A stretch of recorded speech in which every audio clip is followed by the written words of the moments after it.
My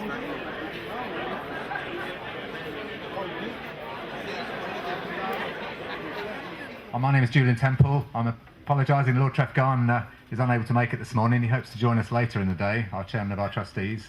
But it falls to me to welcome you all to Brooklands Museum on behalf of the trustees and the staff and the volunteers. And we're just delighted and overwhelmed really by the number of people who've been interested in attending this event. And it's great to see so many of you here today. We've crammed as many of you as we can in, or as big a tent we can get, we've required. But you don't really want to hear anything much from me. I'm just delighted that this event is going to be celebrated in a very special way. We've got a very good selection of speakers, our exhibition to be opened, and we're celebrating primarily the 50th anniversary of the first flight of the VC10, but we're also celebrating the 25th anniversary next month, July the 6th, of the arrival of the last civil registered VC10 back into Brooklands. Many of you perhaps saw it who are here today, and that came from the Sultan of Oman and is still here to be seen today. And 25 years ago, coincidentally, the Brooklands Museum Trust was also formed, and I was lucky enough to be involved at that time, and I'm delighted our founder director, Morag Barton, is also here today. So, but there are many others, and I think I'll leave it now to our chairman. Our compere for the day is Max Kingsley-Jones, our good friend and VC10 supporter and fanatic. So over to you, Max.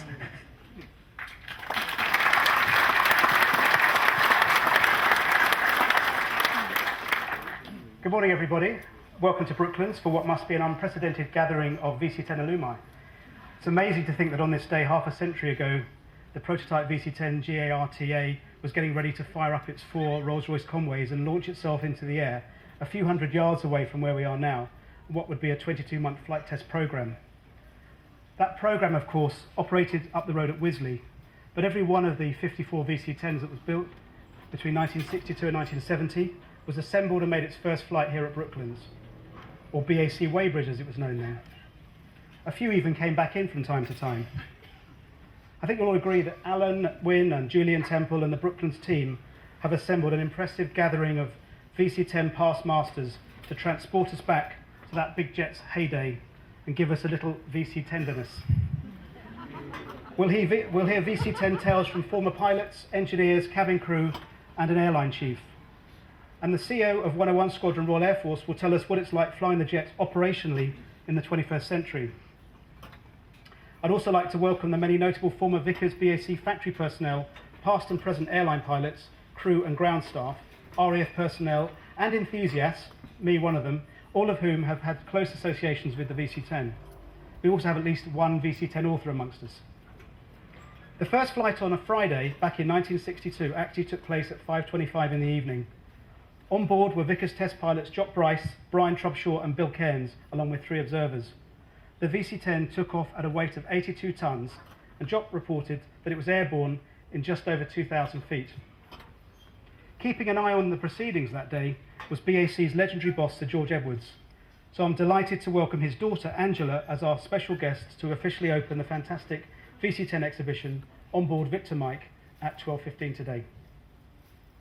Before we get started, I think it's worth reflecting on what a significant year 1962 was for British civil aviation. For during that year, not 1 but 3 new jet transports made their first flights. De Havilland kicked off Trident testing in January 62, and the 125 joined it in August, both flying at Hatfield. The VC10, of course, arrived on the 29th of June.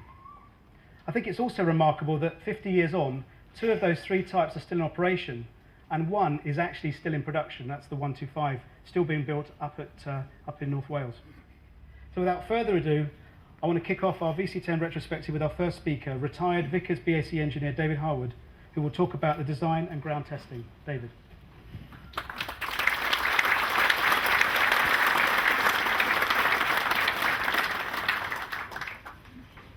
you very much for that, Max. Good morning, everybody. I hope you can all hear me at the back. I've got a few words here, and I've then got a short PowerPoint presentation. And I was one of those here today who was lucky enough to witness the VC10 takeoff here on the 29th of June 1962. Hence, I feel very privileged to have been asked to talk to you all today. And I thank the museum and in particular Julian Temple for asking me. But I've got a small confession to make to you. The title of my element of today's program changed since the original program went out. And well, you know, when you're working with Julian, there's never a dull moment, is there? And his letter arrived with the proposed title for my talk, VC10 Design and Engineering. Well, I was flattered, but he thought me competent to speak to that rather enormous subject. But my sense of elation only really lasted a fraction of a second, and until reality set in, and I realised that there was no way that I, as a really quite a junior person on the project, could do justice to such a title, and certainly not in 25 minutes. And a telephone discussion with Julian followed, and we agreed on what you see on your programme today, which is designing and ground testing the VC10. Please leave now if you're disappointed. But you know, when the dust had settled from all of that discussion, I began to recognise Julian's management technique as a challenging one, which I saw used all those years ago by Vickers Armstrong's managers on the VC10 project.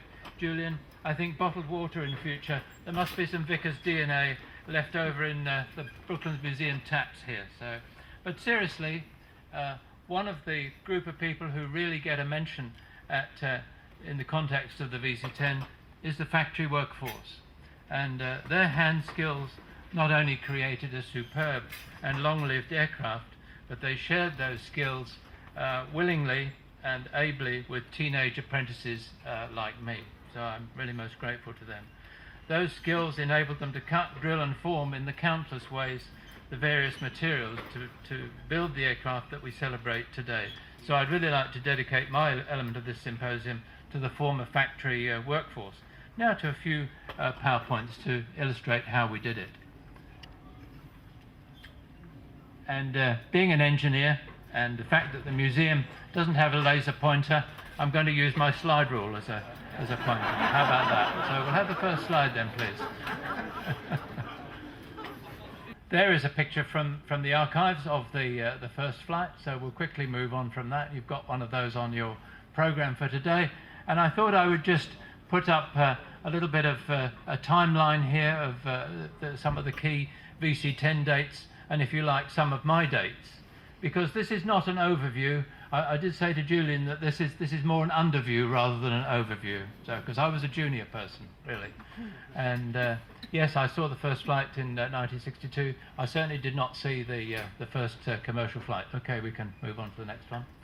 And really, when I started in the design office, it must have been around 1958, and they seemed to want somebody to do ducts and brackets and that kind of thing, as anybody there at the time would know. And it seemed very evident to me that the senior people on the group there wanted to follow what had been done on the Vanguard, which was quite a successful aircraft technically, I think, and rather than the Viscount technology. The design office was very large. We've got a picture of it in a minute. Many ex-apprentices such as myself, and we used simple tools: pencils, rulers, slide rules, set squares, and we wore ties to work. We were quite a smart group, and it was very obvious too that some of the component tests were coming back to feedback into the design, and I will remember one senior person from the aircraft labs coming along to me and trying to persuade me to change some component that I designed. I said, well, where's the evidence? Where are the test results that showed? Anyway, he didn't have it, and we didn't change it. But there we are. There's a group of the project office people. I think this is John Davis from Waits.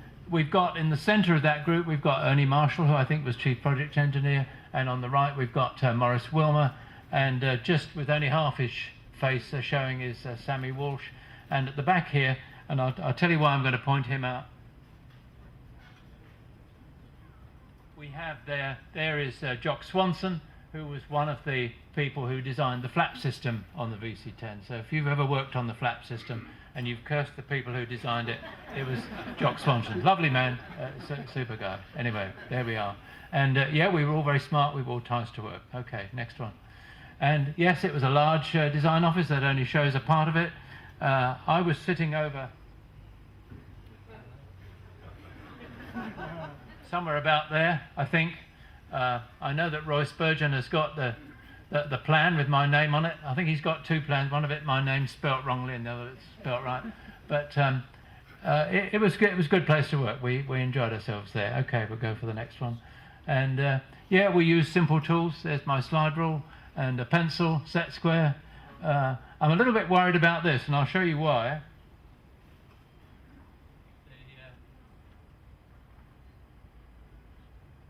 If you look very closely, and you have to stand as close as I was, you'll see that the ruler there belongs to Vickers Armstrongs Limited, and it's got a serial number on it. And I'm very nervous that there might be somebody here who keeps a record of such things and might ask for it back.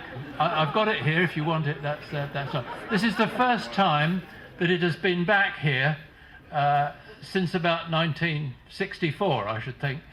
So simple tools, but I think we produced some pretty good quality drawings. And there's an example. It's not one of mine, just happens to be one that I had available. But yeah, very good, very high standard of drawings, I think, and definitely a leader in that way in the industry, certainly from what I saw later on at other companies.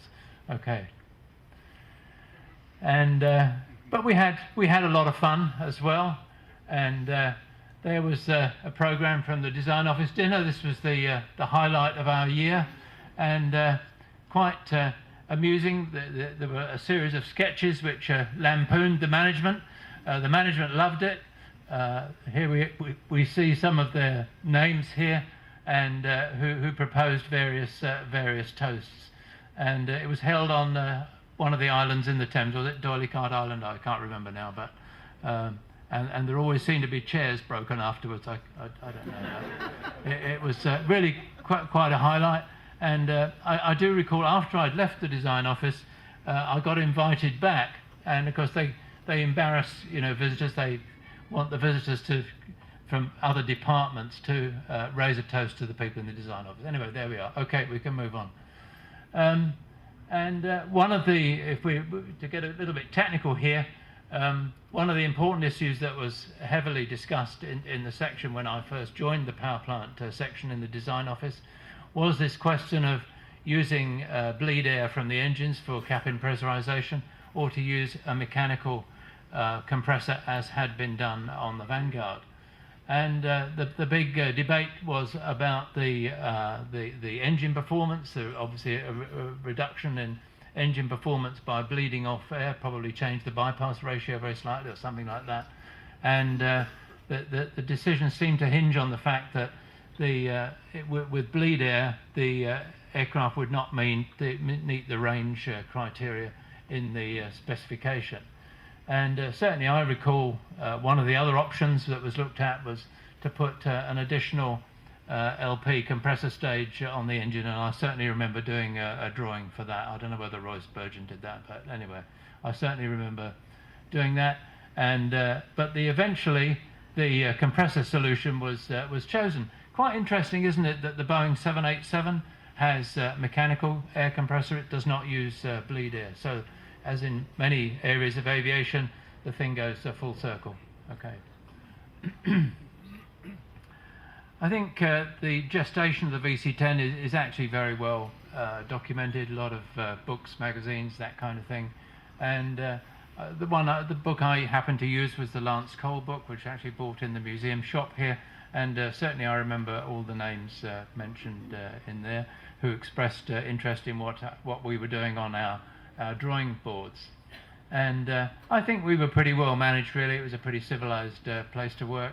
It got a bit we got a bit out of hand after work. We used to go to the old Crown in Thames Street in Weybridge, if any of you know it. And yeah, we did probably drink too much beer there. And we tended to celebrate the births, marriages and departures. I say departures rather than the other D word, because it was always departures, people going to other companies. Okay. The systems testing looked like an interesting job to me, and the main test building, T362, not far from here, was brand new, purpose-built integrated systems test rig. I applied to work there with Aircraft Laboratories, who ran the show, and I got the transfer. It proved to be the most interesting job that I had done to that date, probably one of the most interesting that I ever did in my whole career. And I spent 3 years there as a development engineer, covering that period before and after first flight and towards the entry into service. But why do we conduct these kind of tests when we're developing a new aircraft? Any civil aircraft transport aircraft manufacturer has got to show proof, really, that his aircraft is a safe transport vehicle and that it meets all the applicable regulations. Also, it's got to meet the performance specified in the contract with the customers and potential customers. And it's reliable and has a maintenance program based on some tested facts and logic. Okay. The test rig expectations were something like this. They were very powerful and I would imagine very expensive development tools to provide that kind of proof. Firstly, that we needed to show that the components functioned properly and that as individuals, then as part of the complete system, and also that the complete system functioned as per the design intent. And also, finally, that the proposed scheduled maintenance task intervals will be satisfactory. In other words, the wear-out rates were similar to those which had been predicted, or we would provide new figures to put in the maintenance program. Okay, the company clearly had put a lot of weight behind testing, and I think what we see in the museum today, the legacy facilities left over from Vickers, the gigantic stratosphere chamber, the acoustic chamber, the supersonic wind tunnel associated with the stratosphere chamber, shows that the company had a very strong testing and research ethos, which I think paid dividends. And really there are these 6 main rigs that certainly that I'm aware of. Firstly, the fuel tank rig. Got some pictures of these coming up in a moment. The landing gear drop test rig, that's always the exciting one, isn't it, when the gear drops with I don't know how many tons of concrete off it, and we get lots of smoke. Always very exciting. Everything deflecting, and yeah, that's an impressive one. An air conditioning rig, an electrical systems rig, and the structure and water tank test rigs, and finally my favourite, the Ironbird mechanical and autopilot test rig. Okay. Here is the fuel system test rig. It was in a hangar which was next door to T362. The hangar's been demolished since. I think it was just over there. And here we see one of the wing boxes, the torsion box of the VC10 here. And I think this one is also, this is the BAC-111. I think. Somebody may prove me wrong later on with that. But as you can see, the wing could be tilted at quite a wide range of angles to make sure that it was functioning correctly. And we see the pumps down here, which simulate the flow to the engine. So that was a very impressive rig, all built out of steel. And we see the person operating it down the bottom. I don't know if it is the person who was, Ted Doran was his name. I don't know whether that is him, but probably it is. Okay, we'll move on to the next one. Here is the impressive one, the drop test rig, and we can see massive concrete blocks on the top there, a very heavy looking steel structure to control it, and it's pivoted at the top and at the bottom with a parallelogram type of linkage, and there's a hydraulic jack either side to lift it up, and when the hydraulic pressure is released, it will drop onto the concrete blocks at the bottom. The wheels are spun up by hydraulic motors to the appropriate landing speed, and boy, is it impressive when that test is done. All photographed with high-speed cameras and what have you. Okay, air conditioning. This looks like a fairly quiet and simple rig, and I have to confess, this is a picture from the archives here. I never actually went to that rig, but you can see the overhead passenger service units.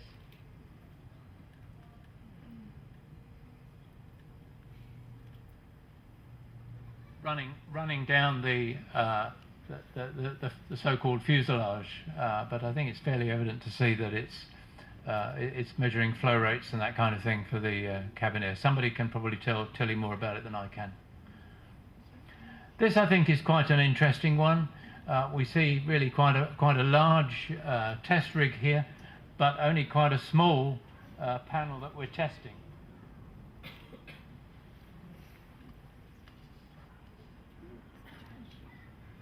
And those of you who know the VC10 will recognise that rectangle I've just pointed out as the electrical panel on the flight engineer's position in the VC10.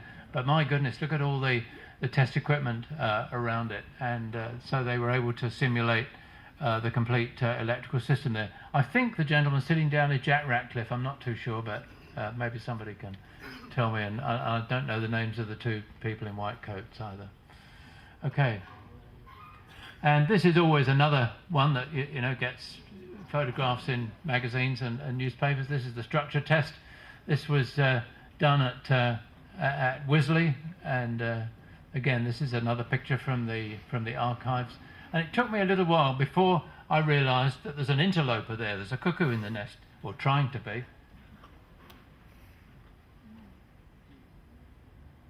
That to me appears to be the spinner of a tine from a Vanguard, I think. So it didn't like to be second fiddle, so it tried to get itself in the picture there. But those are always, I didn't see the test done, but as you can see, there's quite a bit of load on that wing, deflecting it quite significantly. I think 8 feet is the kind of figure that's mentioned.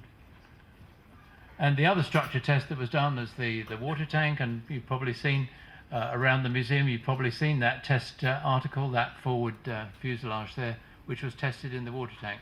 The one thing I don't know is actually where the water tank was, whether it was here or at Wisley, but maybe somebody can tell me. Well, just the water tank. The structure test was done at Wisley, I saw that. That actually wasn't a building. Oh, was it? Oh, okay, well that's good. Yeah, thank you for the feedback.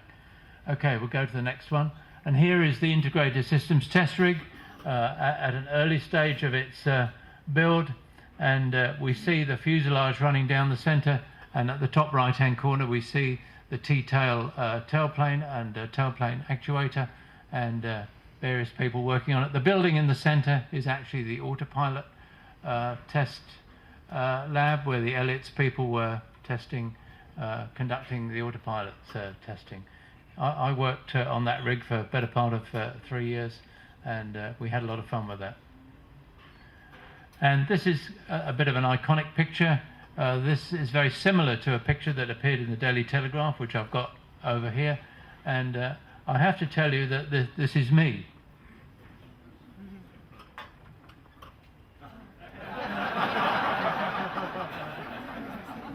I did tell you that it was an underview, this talk, didn't I? And I'm scratching my head, I think. I don't quite know what. I had an oscilloscope there, I think. I can't remember, but... But you'll notice that I'm wearing a white coat. Now this is very significant. Remember, we wore ties in the office, right? And if we were in the laboratories, we had white coats, which were changed weekly, and you changed the buttons over. Now, when we moved into this new building in T362, there was a bit of a sort of supervisory split in that some of the supervision there was from the factory. And in the factory, you got a brown coat. So we were all issued with brown coats, okay? And we complained bitterly about this, because that, you know, because if you had a white coat, you had some status. But what I do remember, there was a visit, a royal visit. I think it was Princess Margaret, I think, came to visit, and they said, right, now we want everything moving. We want the slats moving, the flaps moving, the tailplane moving, and lots of noise, and make it look really impressive. So we said, well, no, we're going to be in the office that afternoon because we haven't got white coats. We don't want to be seen by Princess Margaret in white. This is a true story. And we got our white coats, and you can see the proof of that there in that photograph. And I'm also the one in the Daily Telegraph one I've got over there. I have a white coat. And we can see Jock Bryce, Brian Trubshaw, and Bill Cairns in the centre, coming for fairly regular testing of the rig. What did the controls feel like? Okay, we'll move to the next one. Wanted to find out what the loading the particular item was going to be subject to. We built a component test rig, and we operated that rig throughout its range and measure the results, resolve problems with the design and the assembly personnel. Auto-cycle it through a predetermined number of operations to simulate what it would experience in service, dismantle it and see if it was worn out or broken in some way. And when we say operate throughout the range, that also means the temperature range. And I well remember taking one of my little rig for the slat jacks was about like that, electric motor and that kind of thing on it. And how are we going to do to temperature checks? Oh, well, they've got a test running in the stratosphere chamber, which is down to -40. Can't you shove it in through the doors underneath? And we did just that. If you look in the stratosphere chamber now, where the engine exhibition, you'll see some quite big doors. And yeah, we pushed the rig in there, just in a duffel coat. I think I did put a pair of gloves on, but health and safety hadn't been invented at that time. And we ran the cable, the power cable under the door, and cycled it at -40 for a few days, and it seemed to work okay. Okay, and yeah, dismantle it. And we'll show you a picture. I think the next one is the dismantled unit. Here, for example, is a picture of the slat jack dismantled. Anybody who's dismantled that will recognise those components. And okay, if we move on to the next one, and again, what were the processes? We would strain gauge some of the items to measure the loads, and we would compare those with the design calculations and assumptions, and agree the findings with the systems design staff in the design office, and maybe repeat the process with modified units and set up an automatic cycling system in order that we could link the results of that automatic cycling with what they were going to experience either on the aircraft in flight test or on the route proving flights which were on the cards. Okay, if we move to the next one. And what were the results? These are just a few examples that I've come up with. When we started to assemble the flap system, we realized that there was no rigging procedure for it, and we worked out a rigging procedure with the design office. There were some tooling holes, and we made up some pins of different diameters, and if anybody's done that job on the VC10 with pins of different diameters, quite complicated, it's my fault, you can blame me. The flap and slat stopping positions were a bit erratic, and the design office came up with some throttle valves to do that. And the next one I think is quite interesting. The test pilots could operate all the controls brutally sometimes, and that was the one I was going to tell you about. It's a very safe environment. The pilots can do whatever they like with the controls on that test rig. And I well remember Brian Trubshaw coming along and grabbing hold of the trim levers and literally doing that with them 3 or 4 times. And there was a big bang, and there was a noise like sort of cascading water, but it was actually cascading hydraulic fluid from the back of the rig. And I was glad he did it. I mean, that's what the rig is for. And as a result, we made some changes to the tailplane actuator control valve, which was a mechanical control valve. Okay, the screw jack nuts design, yeah, we changed those as well as a result of testing on the rig. Okay, we can move on to the next one. And continuing the monitoring of the wear rates, that kind of thing, in order that we could feed some figures into the maintenance program. We made visits fairly regularly, about once a week, to the hangars at Heathrow, and did some measurements on, I think, the tailplane actuator and the flap screw jack nuts. There were many other items as well, but those are just 2 that I happened to be involved with and well remember. But it was a very good interface that we had with BOAC at that time. Okay, we'll go to the next one. And this is the conclusion, you'll be pleased to know.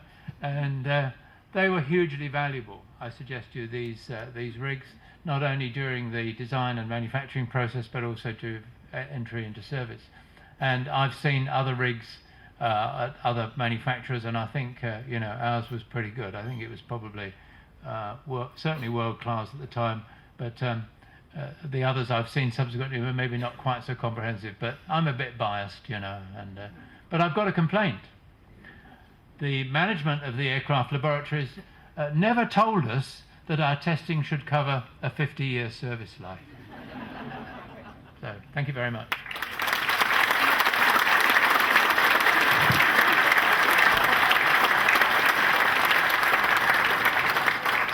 Thank you, Dave. I think that was fascinating. The point you made on the 787, I remember Airbus telling me that the A350 borrows from the landing gear design on the VC10 as well. So things go round in circles in this business. Next speaker I'm very pleased to welcome up to speak to us is Mike Salisbury. Mike was the Assistant Chief Aerodynamicist for the VC10, with responsibility for aerodynamics. He later became Chief Aerodynamicist and was Head of Engineering. Mike.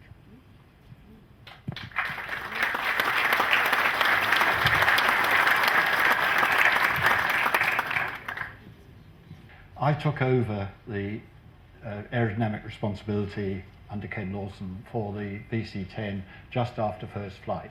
John Hay, who was responsible up to then, had got a long-term illness, and I took over. At the time, I was responsible for the Vickers end of TSR2, so it was quite a change to go from TSR2 overnight to the VC10. I'm not going to attempt to do a general coverage of the flight test program. A, there isn't time. Secondly, I haven't got the ability to do so. And the other point is that it's very difficult talking about designs from Weybridge of that period, because all the records were, when this place was closed 25 years ago, all the records were sent to other sections of BEA systems. All the VC10 records, the official records anyway, went to Manchester, so virtually are not easily available. I'm grateful to the museum for access to the ones that do exist here. Incidentally, Ken Lawson, who was my boss, is here today, and he's hoping to have a minute later on to talk about the fact that the first flight was from here and not from Wisley, for which he feels responsible. So that seems to me to be rather relevant to today's presentation. Two areas I want to talk about are just those two, and this short talk is going to be very much a personal memory talk, not a lot of technical detail. Go to the next one. Soon after the first flight, we measured the performance of the aircraft and found to our alarm that it was considerably draggier than the assumptions in the performance brochure and, of course, the guaranteed performance. Now, those people who, well, everybody knows that BOEC weren't exactly wanting to order the VC10, so a situation where the aircraft failed to meet its guarantees could well be very favourable to their position. The pressure was therefore on to get it right. So we looked at, first of all, the general finish of the thing, whether there were any areas where there was too much drag. And incidentally, there are two aspects to this. The performance was obviously based on wind tunnel tests with some quite big corrections to the full flight condition. 50 years ago, there wasn't all that much known about the drag of aircraft at full scale, with particularly those with a new type of wing, with what was called a peaky wing distribution, pressure distribution.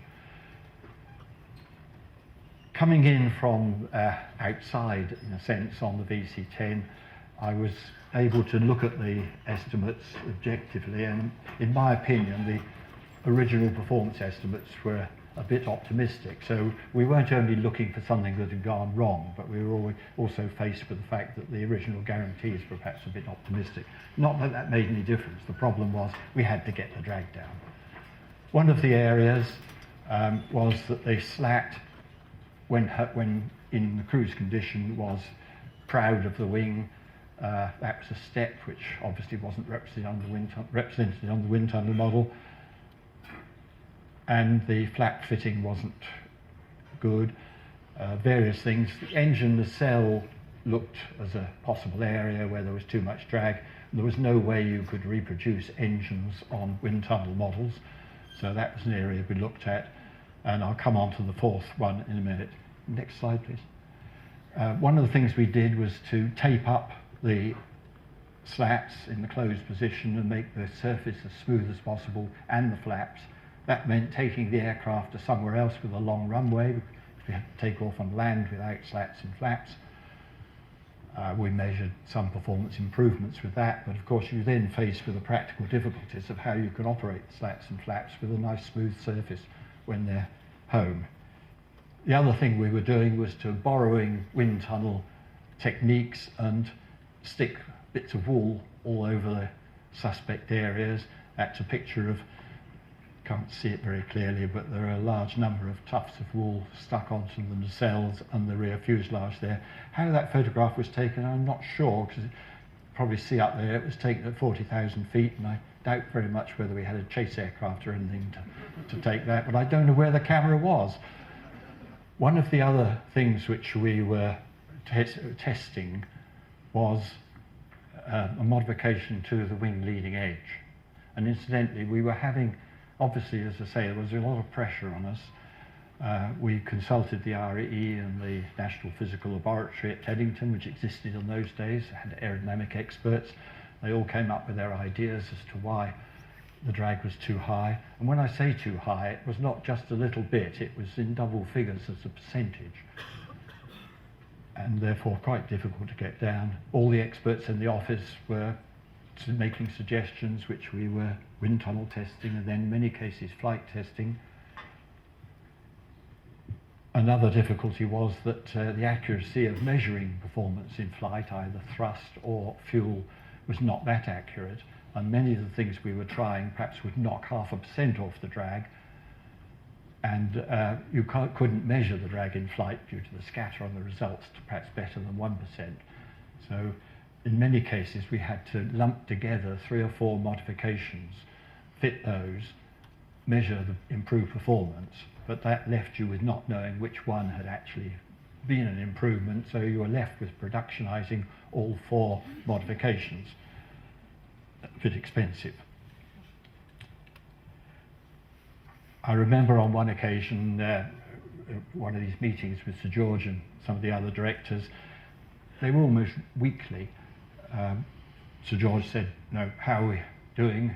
We've got some solutions yet?" And the chief engineer said, "Yes, I think we've got a modification which is going to fix it." So Sir George turned to me and said, "Well, you, Mike, are the pessimist here. Do you agree with that?" Well, that's a bit difficult question in front of your boss. But I took a sort of career-wrecking decision to say, well, I'm confident it's an improvement, but I don't think it's quite enough to solve the problem. We're going to need something else. And by the way, I'm not a pessimist. I'm just not as optimistic as some other people.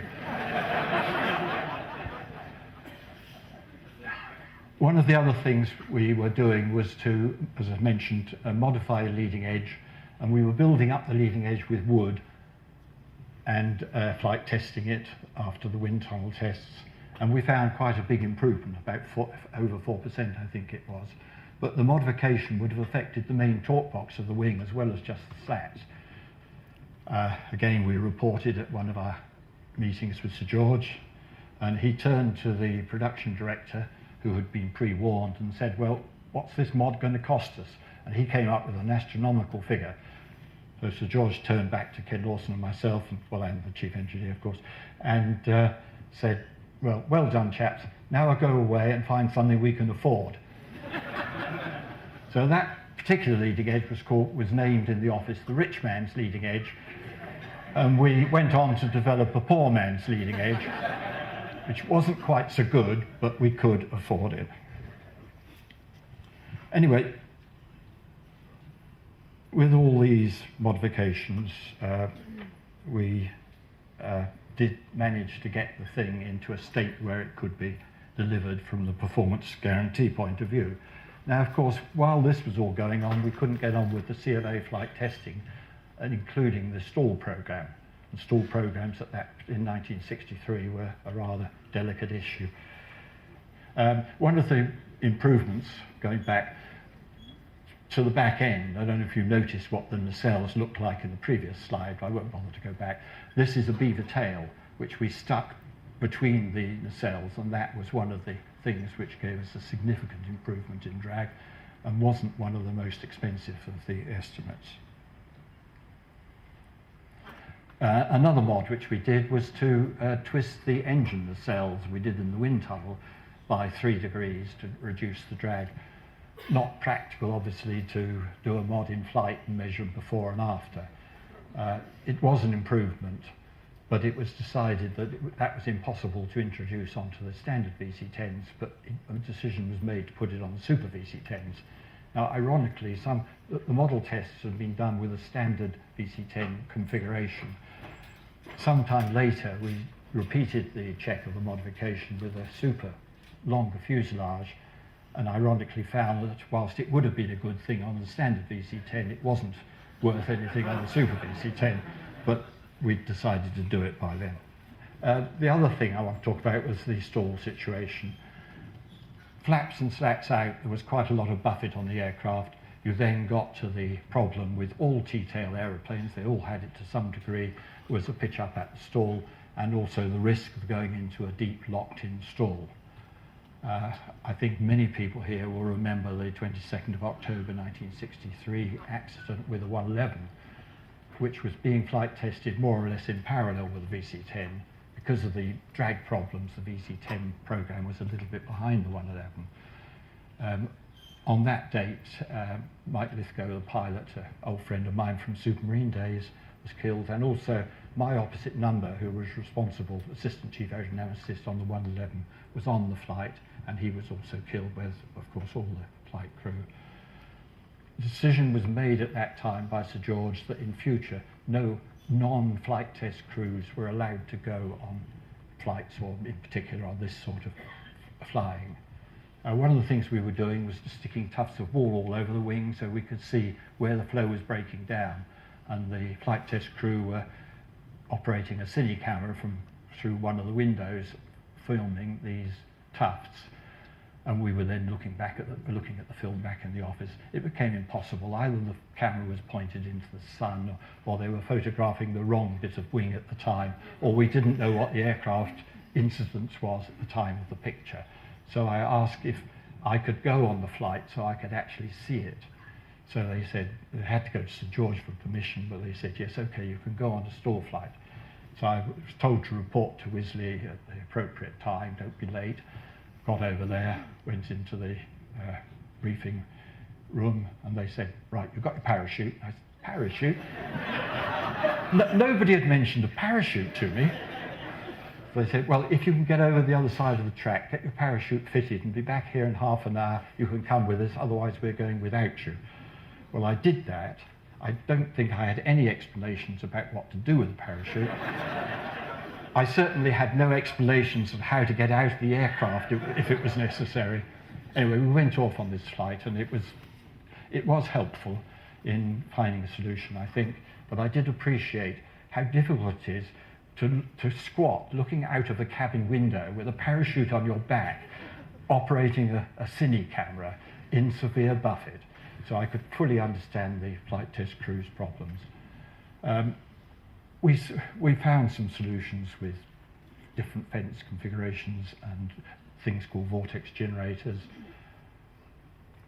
and in the end, stick pusher, which was the main thing.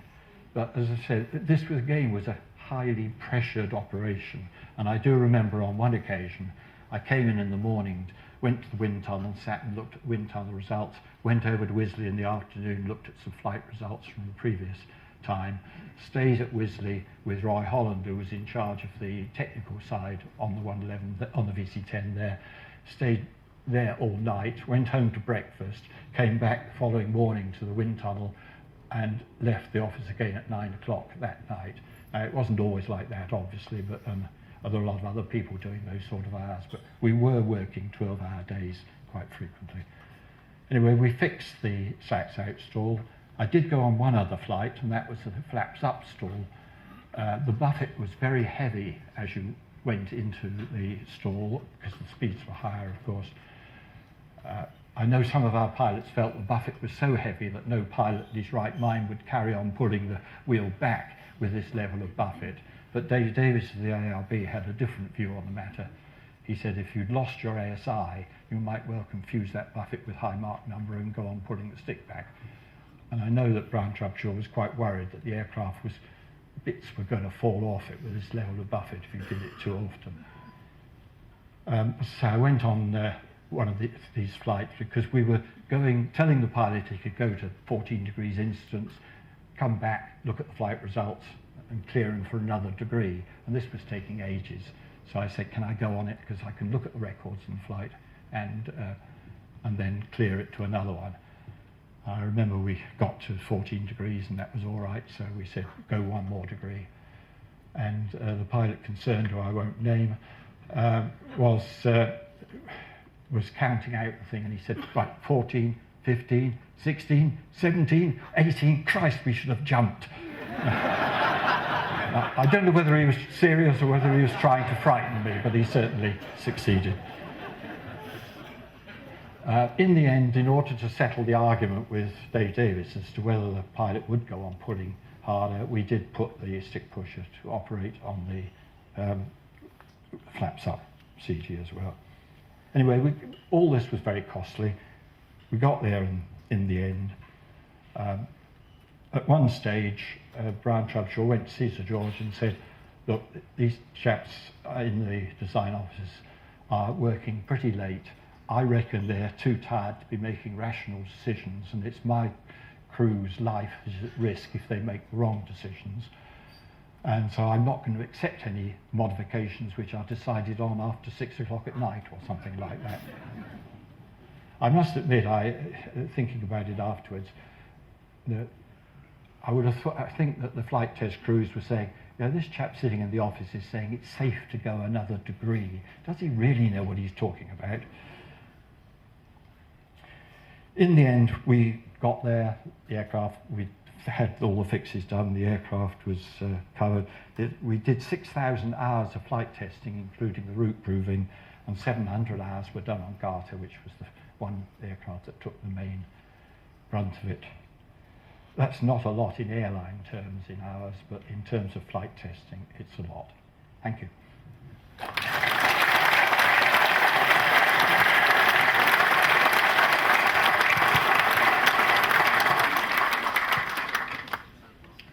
Fascinating story there about the drag problem, and I should think there's similar problems being resolved down in Toulouse at the moment as they try and work out how to stop A380 wings coming apart. I'd like to talk about the next bit of the VC10, which is probably the most important bit. It's earning money for the airlines, and Alistair Pugh's going to come up and talk about that. He was ultimately the boss of British Caledonian, and or vice chairman of British Caledonian, but he also did my job. He was a journalist at Flight back in the 50s before he got a proper job working for the airlines. So Alistair, I'd like to welcome him up.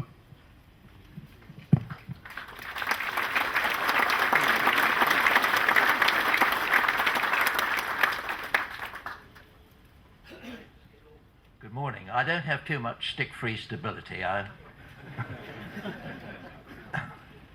Well, the VC10, even before its first flight, had a profound effect on the history of British civil aviation. In 1961, the government passed an act, the Civil Aviation Licensing Act, the significance of which was it allowed independent airlines, privately owned airlines, to apply for routes on the same terms as the corporations, BEA and BOAC. And before that, private airlines could only operate scheduled services as associates of the air corporations. And nobody liked that very much. The private airlines didn't like it, and neither did the corporations. So on the basis of that act, BUA applied for 32 route licenses, and this was a big application. And to support that intended change in the structure of civil aviation in this country, the airline, Freddie Laker, who was the managing director of BUA at the time, he wrote to every MP, and in that letter he said, if we get the licenses, we will spend £20 million on British civil jet aeroplanes. Next slide. While the aeroplane was then under construction, that was the proposal to have what in those days, of course, was a big expenditure. These days, when people order 100 aeroplanes, that may not seem very much, but 4 aeroplanes were then, 4 VC10s were ordered. Next slide, please. Why the VC10 was thought to be appropriate was because BUA operated routes, significant routes to Africa, hot and high airfields. The climb performance, the promised climb performance of the aeroplane was attractive to the airline. Next slide. And here is the team working on the 32 applications for new route licenses. If you look on the right, you may see that some of us haven't changed a bit. It became very obvious that this was going to be a big contest, a big battle. BOAC, in particular, objected to the route applications of BUA, objected very strongly. And it became obvious to BUA that just promises that aeroplanes would be ordered really weren't good enough. They wouldn't cut any ice. So that was the stage at which 2 firm VC10s and 2 options were placed. You just have to nip into Gatwick in between to load 5 tons of freight, 80 passengers, including engineers, pilots under training, and Courtaulds fashion show, including the girls. One more thing. Next slide. We borrowed a Rolls-Royce Silver Cloud from Rolls-Royce, a demonstrator, and it was loaded into the VC10 facing aft by a special contrivance that had been developed by Aviation Traders, one of Freddie Laker's firms. Now, I should have said that part of the bargain over the freight door was that Aviation Traders got the rights to build the freight door for the VC10. I think they actually, over the piece, built 29 of them. So, loaded with a VC10 and a few girls and engineers and things like that, the aeroplane did an 8-day tour of Africa, highly successfully. The Rolls-Royce was offloaded at every port of call. The demonstration went really very well. They did 119 takeoffs and landings. 11 pilots were converted during the course of that operation, and altogether it was really a great success. And when the aeroplane got back to Gatwick, they asked Freddie Laker, well, how did you find the VC10? Fantastic, he said. You just put kerosene in one end and champagne in at the other. Next slide.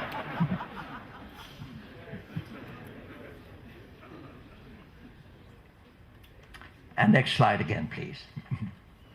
Well, very shortly after that, there came another opportunity for the airline, rather unexpected. BOAC had decided that it couldn't sustain its routes to South America because they were uneconomic. And at very short notice, BUA took up that challenge and said it would start South American services within 1 month. That, of course, meant another promotional and demonstration flight. And here it is. Here's the aircraft again. Not a very clear picture, but there the Rolls-Royces in there. You could hardly do a demonstration flight without a Rolls-Royce, could you? And in fact, on the flight to Entebbe, which was a record, another record was established. And that was a record for Rolls-Royce motor cars. This was the fastest Rolls-Royce in reverse, 550 miles an hour. Well, the South American flight it was a real whistle stop. It was 28,000 miles altogether. Went to Recife, Rio de Janeiro, Sao Paulo, Montevideo, Buenos Aires, Santiago. And although great difficulties were still to be faced in getting route clearances and developing the route. That was a beginning of what I like to call a love affair with BUA and then later British Caledonian with South America.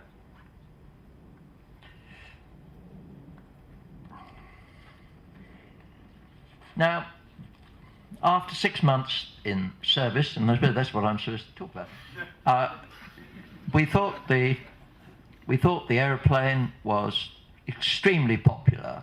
Next slide, I think. With passengers, it was comfortable, it was reasonably quiet, and by the standards of the day, it was pretty reliable. I actually checked on this. I asked one or two of our station managers, well, how did you find the VC10? I talked to one girl who said, if you'd had 50 school children waiting to go back to school, and the aeroplane had as a delay that I had, you'd call it the VC when. But most of us thought it was a very good aeroplane indeed, and it worked very well. Now, there was one matter, one incident, one South American issue that I really do want to talk about. Next slide.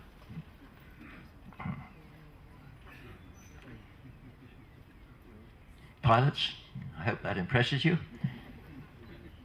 The circumstances of this story were these, that on a routine flight between Buenos Aires and Santiago, the aircraft had a pretty full passenger load, including the president of Chile. And it had got a very benign weather forecast at jet altitudes, and off it went. It followed a Lufthansa flight, which had gone off about 30 minutes before, flying over the Andes, next picture please, without any incident at all.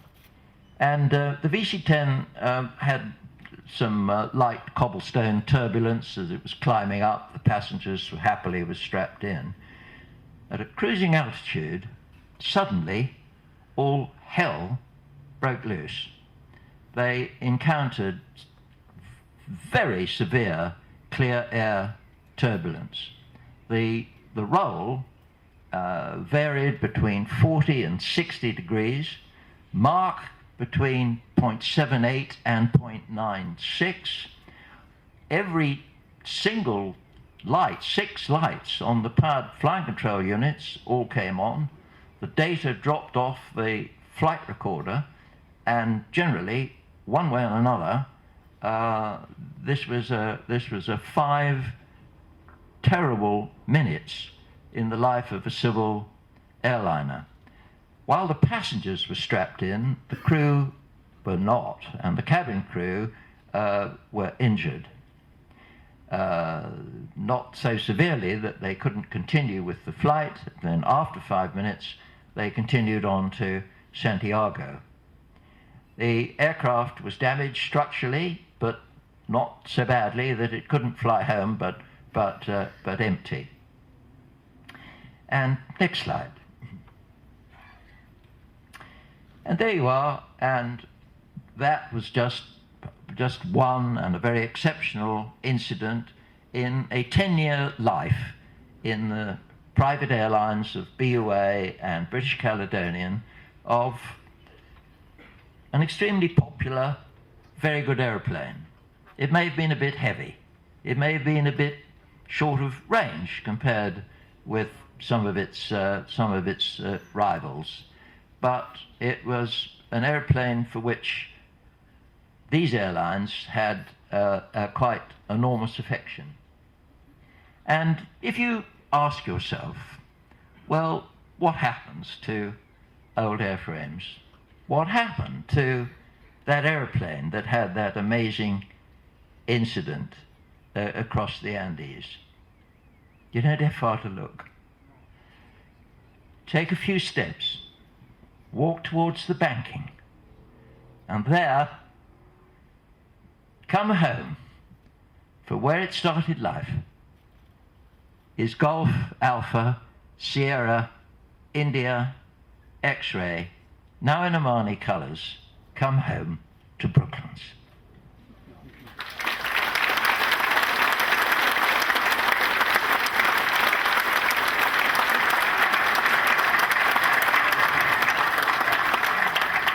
Thank you very much, Alistair. Fascinating story there. And I just love to hear the conversation between Geoffrey Knight and Sir Freddie Laker when Sir Freddie found out that he'd also sold the cargo door to the MOD. But anyway, the next speakers are going to talk about flying the VC10, possibly the best job of everyone who's here today. They got to handle the aeroplane and have all the fun and games with it. Two very famous faces, familiar, I'm sure, not just with the VC10, but also with Concorde. Mike Bannister, but first, Chris Orlebar.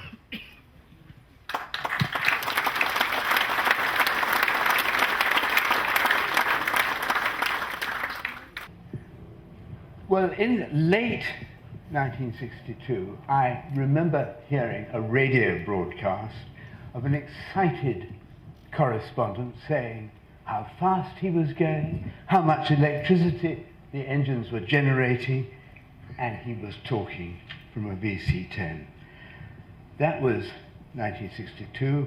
I then, not with flying specially in mind, went to Southampton University, joined the Southampton University Air Squadron, and decided that flying beat working. At that time, I may say, the poor Royal Air Force had suffered the loss of the TSR-2, the P1154, and the Hawker Siddeley 681. And the new Labour government were, with great joy, about to attempt to stop the building of Concorde. So I went from university to Hamble College of Air Training, and after 18 months found myself at Cranebank. We called it brain crank, learning about the VC10. Well, I would have done. We joined in March 60. I joined in March 69, but we had a summer of flying. All the VC10s were going to be thoroughly taken up with that flying, so there wasn't anything for us to train on. So the first thing they taught me how to do was to navigate. Oh, Altair, Canopus, Aldebaran, where are you?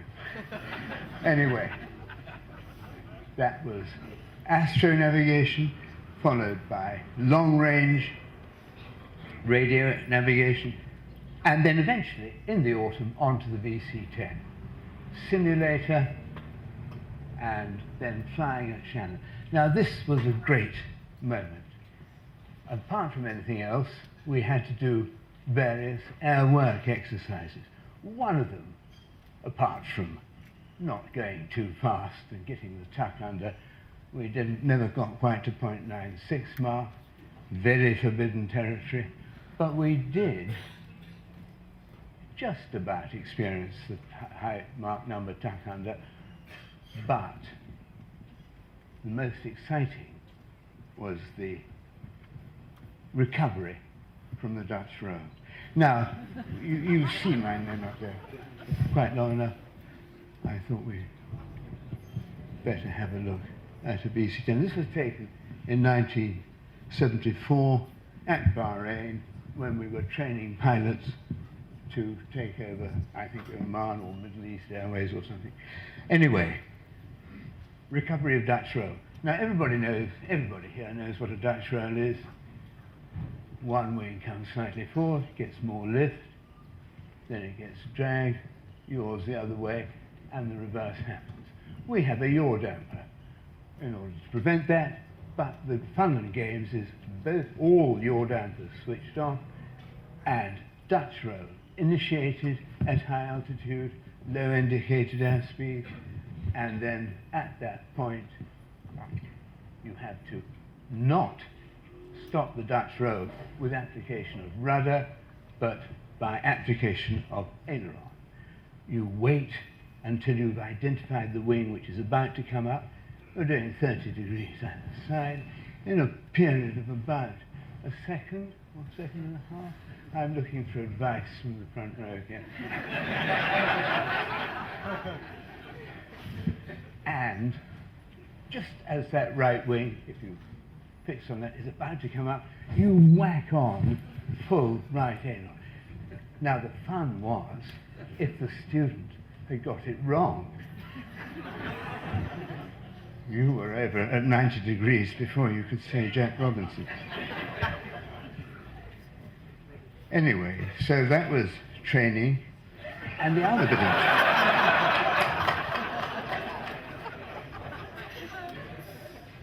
bit of training I completed in December 1970, coming up for a year and a half, I suppose, after I joined, was the navigation.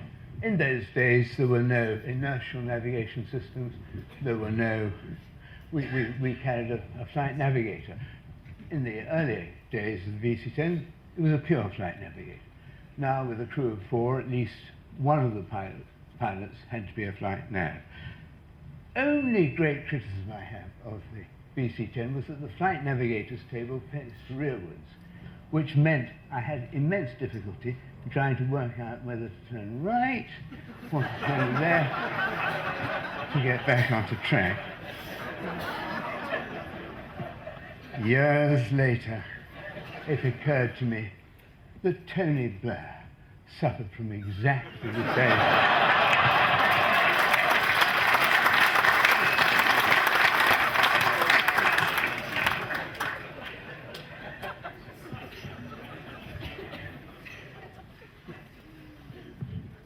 Now, there was one incident that I got myself involved with, which, let's find another picture.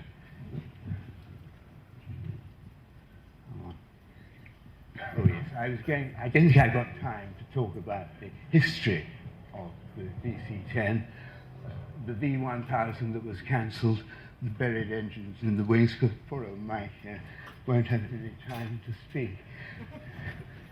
There's the elegant colours of BOAC taking off here in 2,000 feet. I don't know whether that... No, it's not. It's a later one, isn't it? It's not in the early colours. I was going to talk a little bit about the engines and the nuisance that we had when climbing in the Super VC10. Often we would suffer from an engine surge. What you do when you heard the engine surge is start the stopwatch to see how quick the steward or stewardess in the rear galley, how long they were going to take to reach the flight deck.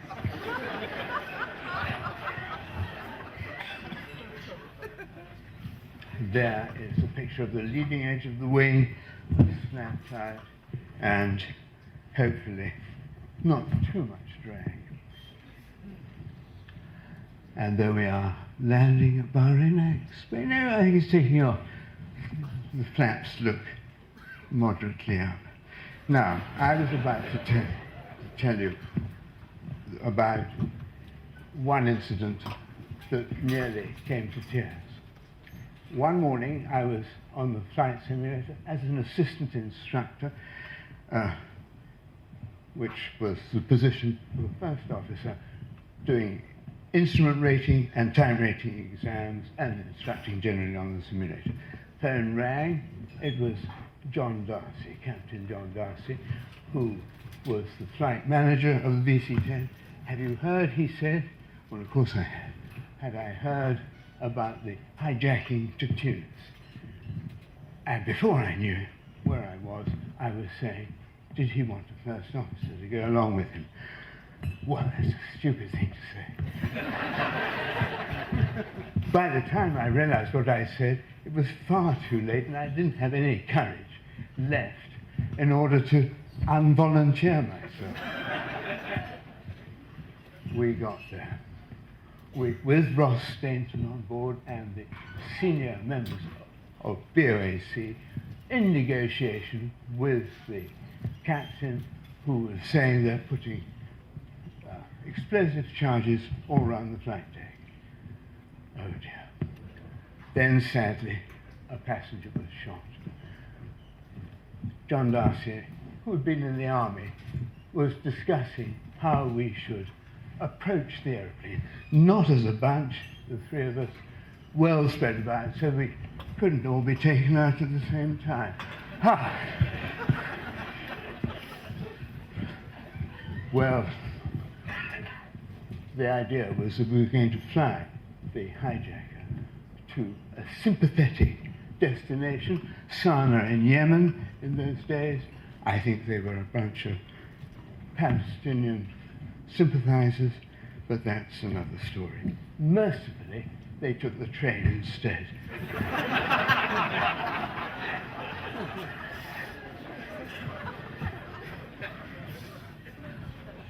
Now, I know you can't see this really properly, but that is the flight deck at 37,000 feet, I think. And we had a Doppler in the middle, which wasn't as anxious as we would have liked, but nevertheless, we set it. Later on, we had inertial navigation, so this rearward-facing navigation business was then history. Now, let's have a look at this. Flight engineer and his panel. Incidentally, he had a set of throttles, which was really splendid, because in the early days, rather like the commander of a ship, on final approach, we would say 82%, 82%, and he would move his set of throttles, and ours would move in concert with that, and then later on, after, oh yes, 82%, 83%, idle, and hopefully with that lovely kissing noise as the tires just rush gently onto the runway. Right. Now what? This is at Shannon. I don't know whether it was an auto landing. I'm going horribly at the time. Auto landing. And if you look carefully, you might recognize the lecturer. I may say Autoland was a wonderful idea. If the weather was really bad, we wouldn't go near it. We would do a manual approach, wonderfully stable, and hopefully see the runway at the right moment. If the weather was good, Autoland, because almost inevitably it dropped out and left you some rather interesting low-level flying to do in order to get back into the runway. Well, I think I've probably said enough. As you know, I could go on forever, but over to Mike.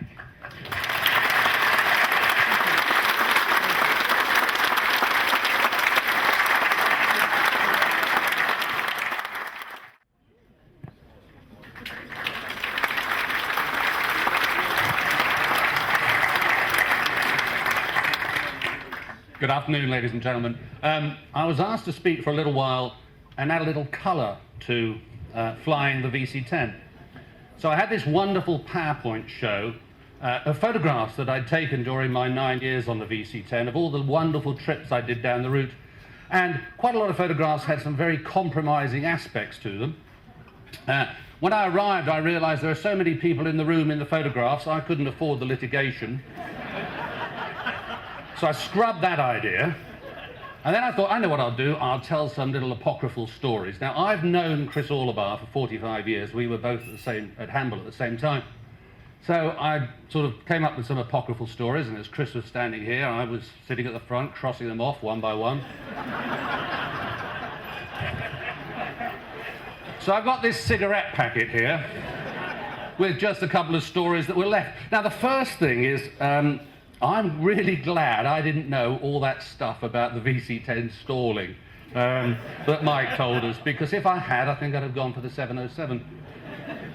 I always wanted to be a pilot, ever since the age of 7. I used to live in southern Bedfordshire, and we always took our holidays in Boscombe, Bournemouth, just outside where I ended up at Hamble. And I can remember hating those long journeys on coaches because we didn't have a car. Prior to motorways, 5.5 hours from southern Bedfordshire down to the coast, I hated it. And I can remember at 7, sitting on the beach there, looking up and watching this little aeroplane. It could have been an airspeed ambassador or something like that, on its way over, presumably, to the Channel Islands, and thinking, if I was in that aeroplane, this trip would only take 20 minutes, not 5.5 hours. I'm going to be a pilot. Great. So made my mind up, I'm going to be a pilot. And it's rather like, I could guess, the death of Kennedy. Everybody remembers where they were when certain key events in their life take place. And I, probably like many people in this room, remember exactly where I was when the first VC10 flew from here. I was sitting at home studying revision for Latin. I was 13 years old, struggling with this stuff. And I couldn't understand why somebody who wanted to be a pilot needed to know Latin.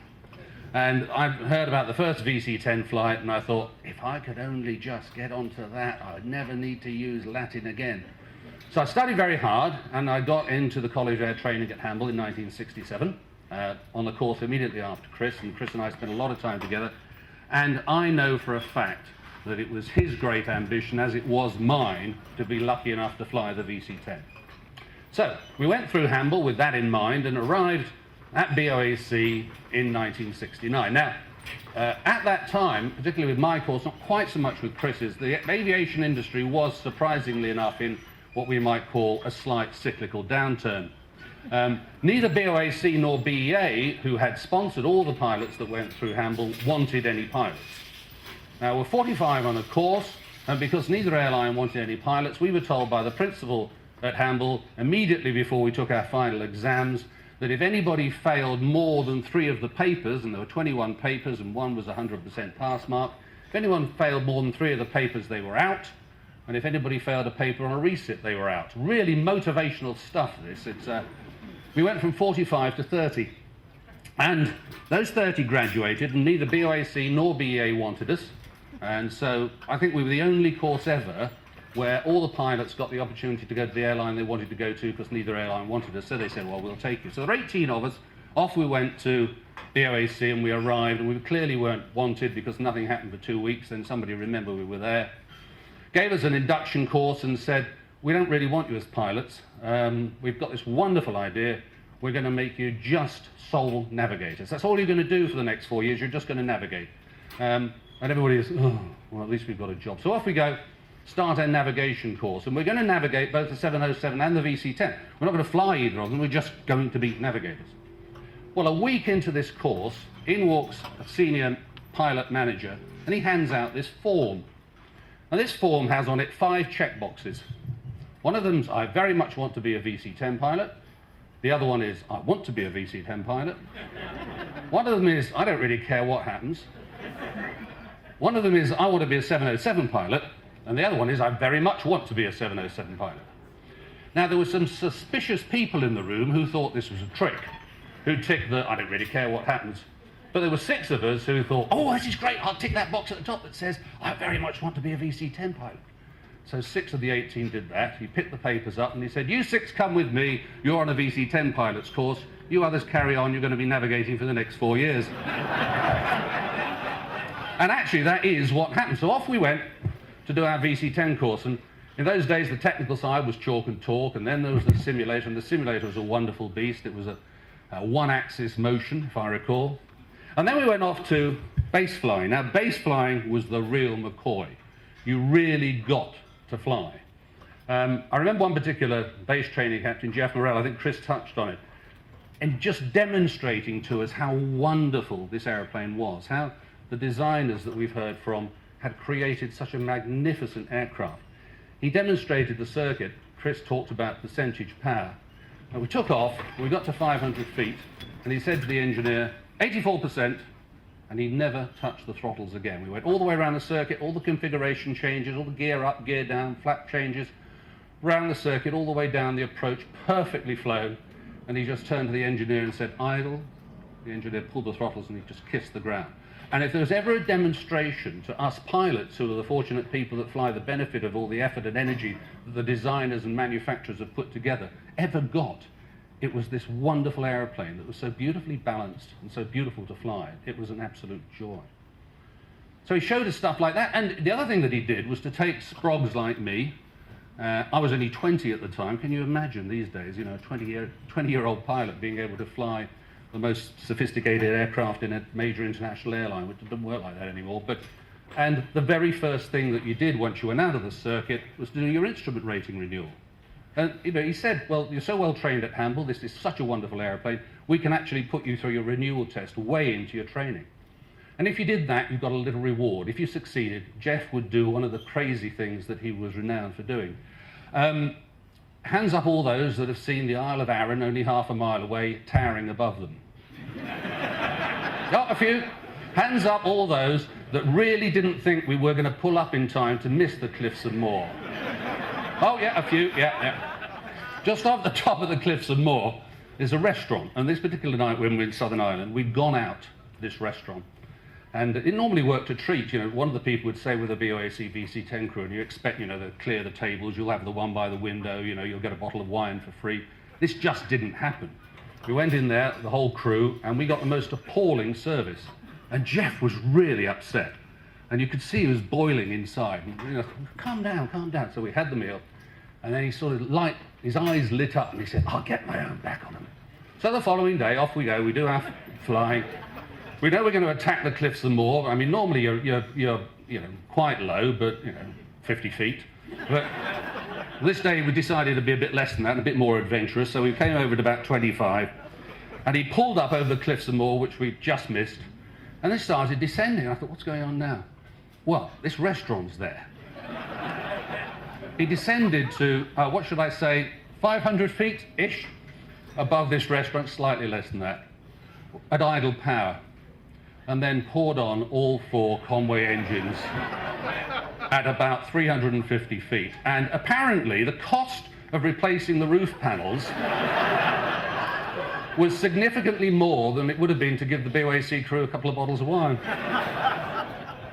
We used to stay in Ennis in Southern Ireland when we base trained at Shannon. And we'd come back one night from there, and there's a wonderful place called Rafferty's just up the road. Anybody been drinking Rafferty's? Yeah. And we were late back. So the training captain, it wasn't Jeff, it was another one. And he said, don't worry. So we go over to Rafferty's, and it's locked. Very strange. So he starts hammering on the door. And we're thinking, well, this is a bit off, we're in the middle of the Ennis, and there's a British Airways, a BOAC crew hammering on. 3 minutes of door hammering, and we're about to give up, and all of a sudden the upstairs window opens, and this figure appears, literally with a nightcap on, looks out and says, what is it you wanted? And just by this stage, he's just about to shout to them, and this guy behind says, and what do you think you're doing? We turn around, there's the policeman there, the Garda. So this training captain says to the Garda, well, we're BOAC crew, we've been flying the VC10 and we want to get a drink. And the Garda looks at him, and we all think, this is it, we're in jail. And the Garda says, Rafferty, open up, it's the BOAC. 4:30 the following morning, the crew and Rafferty and the Garda officer decide, really, we ought to get an early night. So we did. Now, we got flying the following afternoon after the, what is it, you've got to do 8 drinks inside an hour, something like that. After the following afternoon, we're up, and guess which detail we're doing? Dutch roll. Now, the Dutch roll exercise that Chris described is really quite spectacular, and even for a seasoned pilot, air sickness was not unknown. And Chris was a training first officer, and the training first officer at that time was Senior First Officer Ferguson, who's obviously done this Dutch roll exercise many times, and I have never, ever been quite so impressed by an individual's ability to recover from a hangover than on this occasion. All us sprogs were doing the Dutch roll, and even when you're flying the airplane, you feel queasy. When you go back into the cabin while your colleague flies it, you feel very queasy, and I was personally sick, as were several of my colleagues. Ferguson, who I know as an absolute fact had a screaming hangover and the biggest headache he said he'd ever had, was asleep in the front row and over the 2 seats. When we got up to 90 degrees of bank, he was snoring. He was the safety pilot at the time, so I guess that was okay.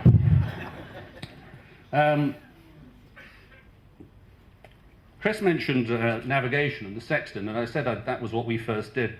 And of course, navigating the airplane was great fun, because we actually did stick a sextant through the roof and take shots and all that good stuff. We were assisted by a few bits of equipment, but it really was good fun. But you were really only backing up the equipment that was on board, and Chris mentioned it wasn't quite so reliable. So as a navigator, you always really felt, well, I'm doing this, it's only really to tick a box and to meet a requirement. I've gone through all the training, and actually the training was fascinating, because when you were trained how to operate the sextant, we did this at Cranebank.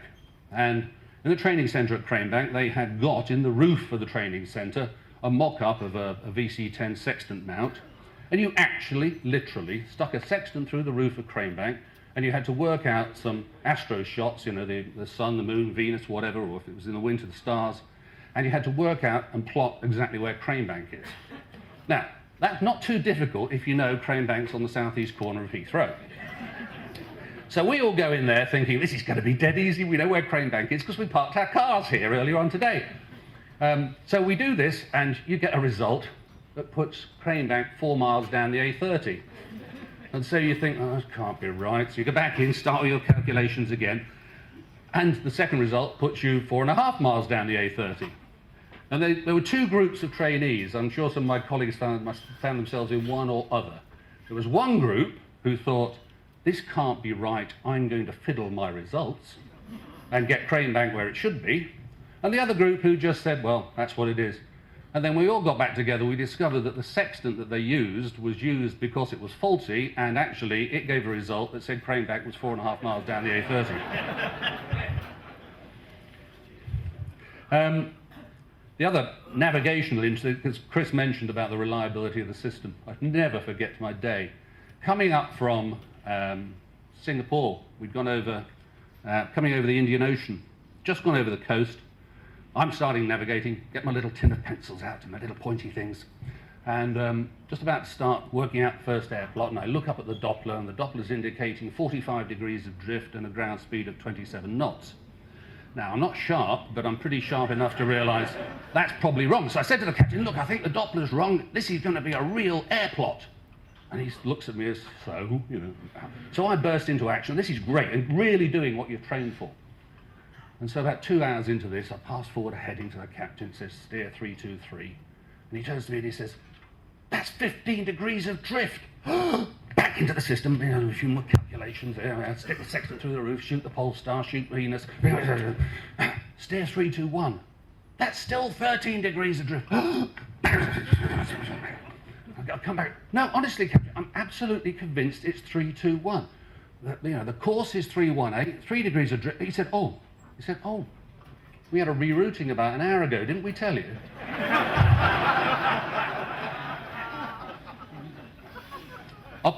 Alistair mentioned operating into Africa. Operating into Africa was great fun. Going into Lusaka once, and on the way out of Lusaka, we called up, got the weather, and this voice said, the visibility is 100 meters. Oh, crikey. So what are we going to do? Well, you know, we'll press on. We get overhead Lusaka, visibility 100 meters. Oh. Tell you what, we'll go in the hole. Go in the hole, clamber up to flight level 410. We're going round, visibility 100 meters. We're going round and round and round. Shut an engine down. Wasn't an approved procedure, but we all got to know that, you know, when you're lightweight, high altitude, and you're trying to save fuel, it's actually slightly more economic on 3, so we shut an engine down, going round and round. Eventually managed to get hold of company. We called Speedbird up, and we couldn't get them. And we caught in the station managers on the other end, and he said, what are you doing up there? So he said, well, the visibility is appalling down there, you know, and we're going round, and we're on 3 engines, and we've got about another 20 minutes before we've got to go back to Nairobi. He said, I can see for miles. So he said, well, he's giving 100 meters. He said, just a minute. Comes back, he said, I'll keep on telling him he's got to speak more clearly. 10 kilometers. You can get a VC10 from 41,000 feet on the ground if you know what to do in about 12 minutes. Just one more little thing, or 2 more little things about the performance of this wonderful aeroplane. I was honoured to take the first flight as a co-pilot into Brisbane. And we went into Brisbane, and we arrived, because it was the first flight, there was a lot of PR going on. So we were on the ground there for 2 hours. And as we wandered over and talked to people and talked to the hangar, I went over and spoke to this Qantas engineer in the hangar. And he said to me, oh, I hear the performance of this aeroplane is quite spectacular. So I said, yeah, it is actually, it's really good. He said, well, I have a bet on you. So I said, what do you got? He said, well, if you come over here, so I went over to the front of the hangar, and there's the hangar door wide open, and up the right-hand side of the hangar door are some paint marks. And he said, these paint marks show where, past the hangar door, you go as you take off. That's a 707 there. He said, and that's the best so far. He said, I've got a bet that you're going to go higher, and the paint mark for the VC10 will be above that for the 707. Oh, very interesting. Fascinating stuff. I said, how much have you got? Ah, he said, I've got 20 Australian dollars on this. So off we go, down to Sydney, day later, back up to Brisbane, 2 hours again. I find the same engineer. And I said to him, did you win your $20 bet? He said, no. He said, they nullified it because you didn't even come past the door.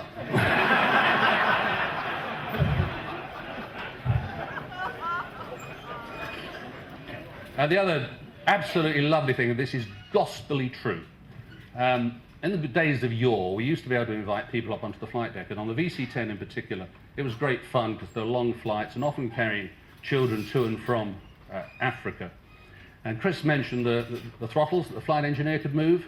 And so one of the things we did with younger children that came up the front was we stood them between the two pilots and we said, we've got wonderful magic throttles on this airplane. And all you have to do is speak to them and they'll do what you tell them. And this sort of 8-year-old looks at you and thinks, oh yeah. You know. So he said, oh, go on, say magic throttle number 1, move forwards. So he says, okay, magic throttle number 1. Move forwards, and it does. And then magic throttle number 1, come back, and it does. And he's amazed at what's going on, and his eyes widen. And he says, what other exciting things have you got in here? And he starts asking questions about what's on the flight deck. And he points above my head. This is gospelly true. He points above my head. No, the first thing he says is, what's that? Oh, that tells us how high we are. Oh, we're at 35,000 feet. Oh. He said, and what's in that, pointing above my head? And I said, in that little hatch there, I pull that hatch and there's a rope. And in there, this rope, and if I want to get out in a hurry, I can open the window and I can throw the rope out. And this 8-year-old stood there and he said, I believed you with the throttles. But you have not got 35,000 feet of rope in that little hole.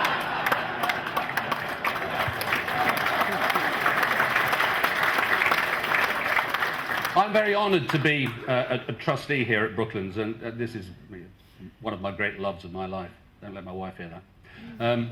And just to complete the circle, I first came here in 1967. And the reason I came here in 1967 was because I wanted to fly the VC10. And a buddy and I, in 1967, in the summer, knew we were going to Hamble, and I wanted to fly the VC10. And he said to me, well, why don't we go to Brooklands, where they're building it? I happen to know there's a hole in the fence on the Lock King Road. We can nip through that hole in the fence and have a quick look round. That's what we did. Us 2 lads nipped through this hole in the fence, and we come down the banking, and we're looking round, and we've been there about 10 minutes, and there's this voice, what are you 2 doing? Turn around, big, burly engineer. So I go over to him and say, look, terribly sorry, but, both Dave and I we want to be pilots, so we want to fly the VC10, and I'm really sorry. He said, oh, in that case, come with me. I thought, oh, this is it, we've a real trouble. 2.5 hours later, after the detailed tour of the factory, we were given cups of tea and, real encouragement. And so the world turns circle. I'm now a trustee here, and one of my responsibilities is health and safety and making sure that young lads don't get through holes in the fence. It's a great honour to fly the VC10, and us as pilots really had great fun and great time and great professional satisfaction on the backs of all those wonderful people who had the vision and the dreams and the ability and the determination to build one of the best aeroplanes that's ever flown. Thank you.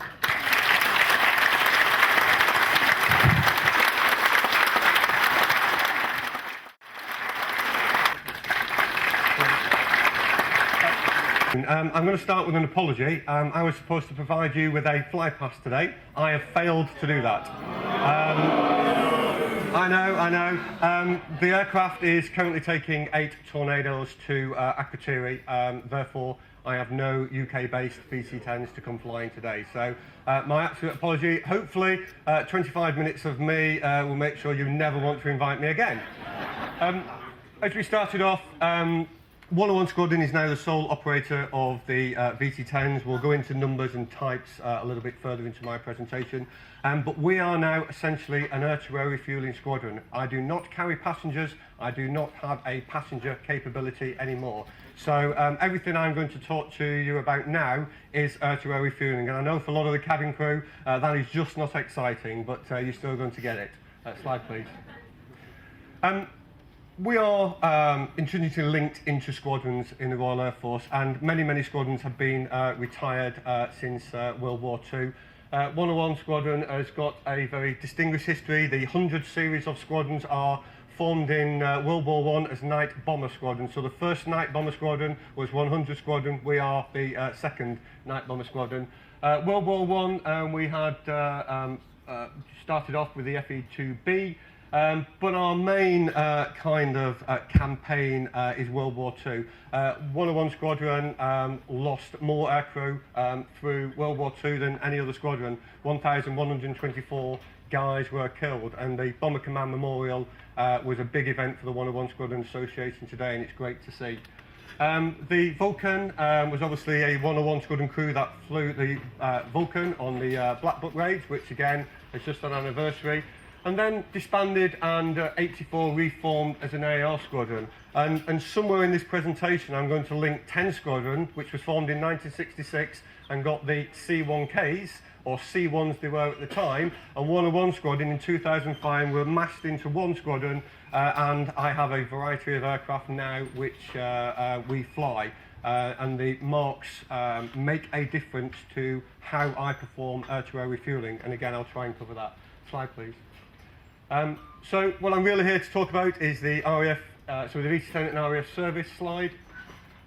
Hopefully you'll be able to see this. This is a 3.5 minute video that we put together on the squadron, which we showed for the first time at a dinner here at Brooklands for the 50th anniversary. So hopefully we'll just play this one.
Wherever the fast-jet force go, they now need a tanker. We don't have enough aircraft now in terms of the cost and the size of the squadrons, so we make more fast-jet aircraft and have more power and impact if you can keep that aircraft airborne for longer. So from 91, Gulf War I, in the Falklands since 96, Engadine were out there, Veritas with the supporting the American carrier group during the start of the Afghanistan. Optelic, Gulf War II, Telic, we actually only finished in 09 because we had no fly zones to patrol right up until then. Herrick, we are still out in Op Herrick, which is Afghanistan supporting. And Op Deference, we spent 9 months in Sicily and Akrotiri only last year in support of D3Ds, and then later on the no-fly zones over Libya. Next slide, please. So what have I got? I have now 3 C1Ks. The C1Ks were the one we got, the aircraft we got from 10 Squadron, and then we have made them into air-to-air refueling platforms. They used to be able to carry 137 passengers. We now don't put them seats in, and we have about 30 seats on the aircraft for my ground crew. The key figures for me, though, this aircraft only carries 70 tonnes because it does not have internal fuel tanks fitted, and I'll show you that in a minute on the next one. However, XO8, which is my oldest C1K, 43,655 flying hours on her at the moment. She's done 12,255 full-stop landings, and that is from the 22nd of June this year. Next slide, please. K3, these are my super tankers. They carry 82 tonnes because inside the fuselage where the seats are on a C1K, we have put 10 tonnes of fuel. They are also fitted with a centerline hose. The centerline hose allows me to give fuel to other large aircraft. The fast jets, the smaller aircraft, sit on my wings. The VC10 or the Hercules, or it used to be the Nimrod, are too big to sit on a wing and therefore have to have a centerline hose. So it's 85 feet of rubber hose comes out of the back, and there is a basket, and the receiver tries to make contact. Next one. 1K4, and this aircraft basically lives down the Falklands at the moment. What's interesting about this is, as it did not have a freight door, they did not want to cut into the fuselage. So it's a super tanker without the super bit because it doesn't have the extra 10 tonnes. However, it has got a centerline hose, so it's what we call a 3-point tanker against a 2-point tanker. And there's about 30 seats fitted to it as well. The rear of the aircraft literally is what we call the disco floor. It's just a flat floor where the seats used to be. And because of the weight and balance, the weight of the hoodoo at the rear, there's lead kind of plates at the front to try and balance it all out, and therefore we don't put the seats in because it just saves a little bit more weight. Next one, please. So, the VC10 was procured in '84 to be a tanker. We bought a number of second-hand ones and we converted them. It's all about the ability to cycle fast jet receivers which join on our left-hand side of the aircraft. They arrive in pairs and want to leave in pairs. So they arrive in a pair on my left-hand side, we have 2 wing hoses and we move them to the rear and then we push them in together. That means I can give both aircraft the same amount of fuel at the same time, they then leave me and then fly away together. The TriStar is a single hose tanker at the rear, and therefore it takes about 3 times longer to cycle through a package of aircraft through the formation. 7 feet behind the basket, put on about 2% of power, and basically he's following some lines under the VC10. In theory, he should not be looking at the basket. 2% of power. If you line up on the lines and you stabilise, that is the theory anyway. Next slide, please. So, there's always a happy ending. I was on board on that one and I just got a bit of grief for a few minutes as missing it. The VC10 force at the moment is 9 aircraft. It's actually 8 aircraft. One of it's taken offline because it retires next week. So we've got a fleet of 8 aircraft. That means I have 4 flying aircraft day to day. One of them is in the Falklands. One of them sits on a Q state at Bryce Norton in support of the QRA Typhoons which live at Coningsby and Lucas.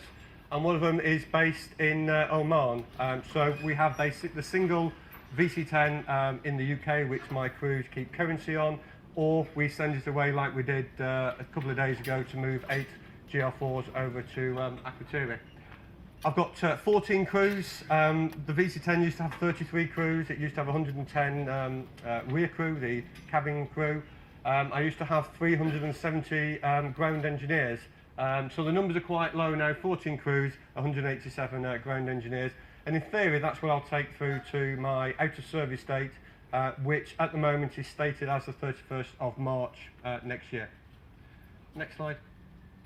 Falklands, they basically live in what we call the Big Brother house. They are in a QRA building, and they sit there and they react to events in the Falklands, and they cycle through about every 3 to 4 weeks. Most of the crews have not seen the Falkland Islands. They literally land, they go into the queue sheds, 12 hours later they just sit on queue for the 3 weeks. And the primary role is supporting the typhoons, which are called 1435 flight down in the Falklands. The VC10 is 1312 flight. Next slide. Lufthansa, just quickly talked about that one. The Olympics is obviously coming up, and there's been some exercises going on. The Typhoons will be based at Northolt, and then we will have tankers at Brize Norton in support of the Typhoons. Next slide. And Hot Perik, we basically take off from Oman. We go through a SAT path through Pakistan. We go and meet our fast jet aircraft, which could be the Americans, it could be the British, it could be the Germans, it could be the French or the Italians. As long as they have NATO equipment fitted to the fast jet aircraft, we can give them fuel. Next slide.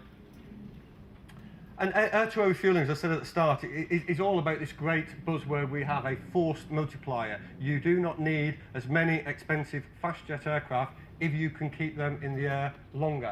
The more fuel you give them, the further they can go, and that's a typical example of what we're doing during Opelime when we did the Storm Shadow missions, taking the Marum GR4s all the way to Libya, and then releasing the weapon, and then we had to get them all the way home again. Endurance, we set up tow lines. The fast jets don't always have a mission to perform. They just want them there just in case to react to events, and that's pretty much what Afghanistan is all about. We have a number of caps, and we wait for something to happen on the ground, and to keep them caps up, rather than cycling through the fast jets all the time, we just put tankers up 24 hours a day, and it's just like filling up your car. They'll come up, take fuel off me, and when I've got no more fuel to give, I go home. The VC10 is designed, I can give all my fuel away if I'm stupid enough and I'll fall out of the sky, or I can keep it all and burn it myself. There are no separate tanks on the VC10 on that one. Payload, a fast jet cannot always take off at max weight with max fuel and max bomb loads from some of the shorter runways. So what it does, it reduces its fuel load, it gets airborne, and sometimes at top of climb, 20 minutes after takeoff, we will be giving fuel to that receiver to obviously for it to be able to go on to its mission. Next slide. Very quickly, Storm Shadow trails. Basically, we took them from the UK, a number of refueling brackets, as we call them, over various countries. They carry on, we just go in an orbit waiting for them, and then they need fuel to get back home. 4 brackets because they've got weapons on board to go out, and 2 brackets because they need less fuel on the way home. Next slide. So, VC10 OSD, 4 K3s, 1 K4, 4 C1Ks. However, one of them C1Ks is no longer operational today, and it will retire next week. July, as in 2nd of July, is when it retires next. And then September is when I drop down to my core fleet. However, 6, I was supposed to have 6 last year. There are changes, there are discussions all the time about when these aircraft retire, but at the moment the basic plan is take the K3s because they're the super tankers with the 82 tons. The K4 just basically lives down the Falklands, and the C1K, it just makes up the numbers at the end. With no passenger requirement, that's why the C1Ks are retiring before what we call the more capable tankers. Next slide. And that's just the latest tail art we have put on 808, which is, in theory, will land at Cosford and will then be a static at Cosford. I'm now going to quickly hand over to Matt Lane, my Sengo, and he'll just quickly cover 3 or 4 slides.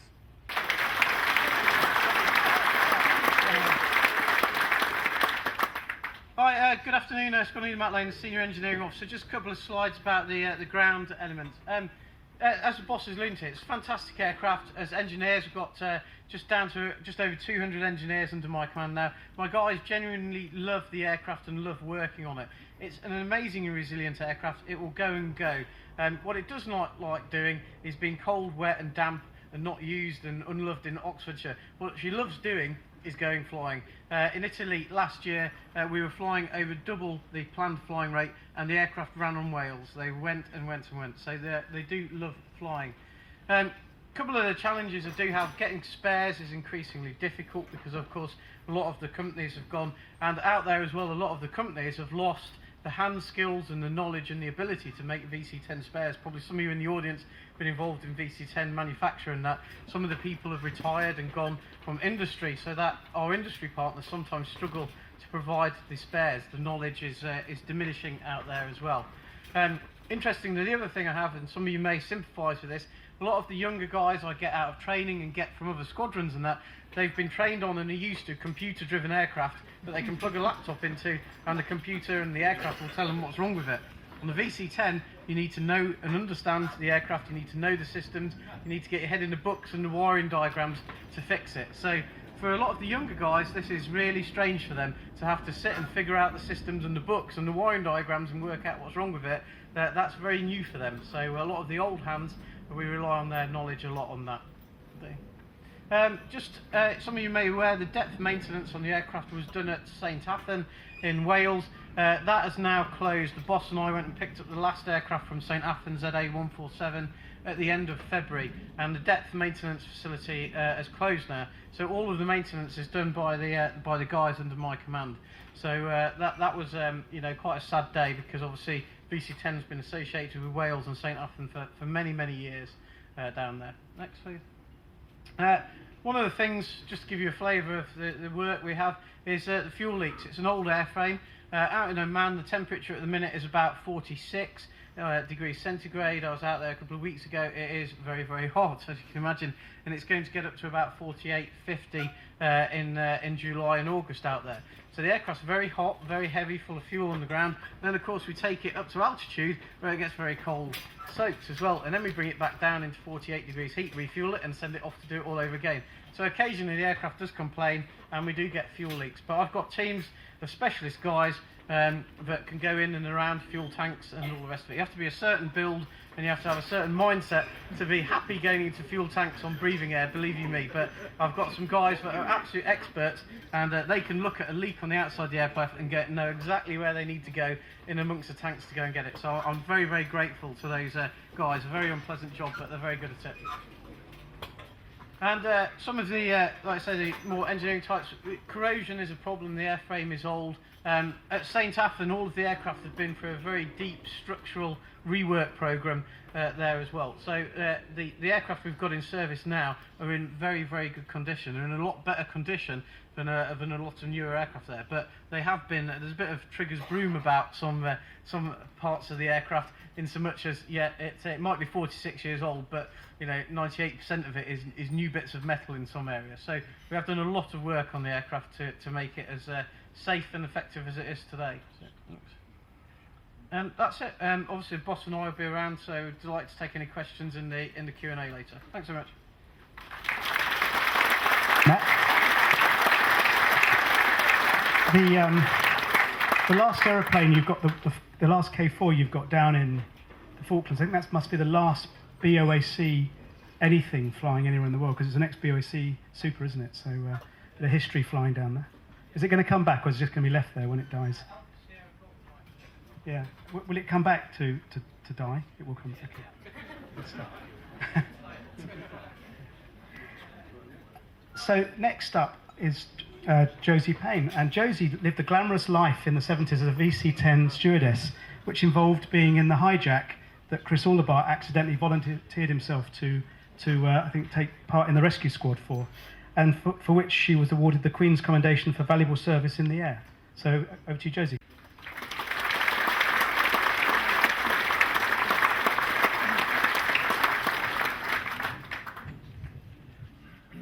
My name is Josie Payne. My maiden name is Brookshaw, under which this happening happened. And I'm very glad to be your only female speaker here today. I don't know whether you've noticed it. So I'm just trying to balance that up a little bit. I'm going to tell you a story. It's a very personal story, and so therefore it's coming from how I saw it, how I experienced it. Facts are facts, and since the hijack, we have been to the various museums and found out about other facts that happened that we weren't able to see at the time because the government wouldn't release the information. So here is my story. Bit of background. Here I am. Yes, I was a brunette.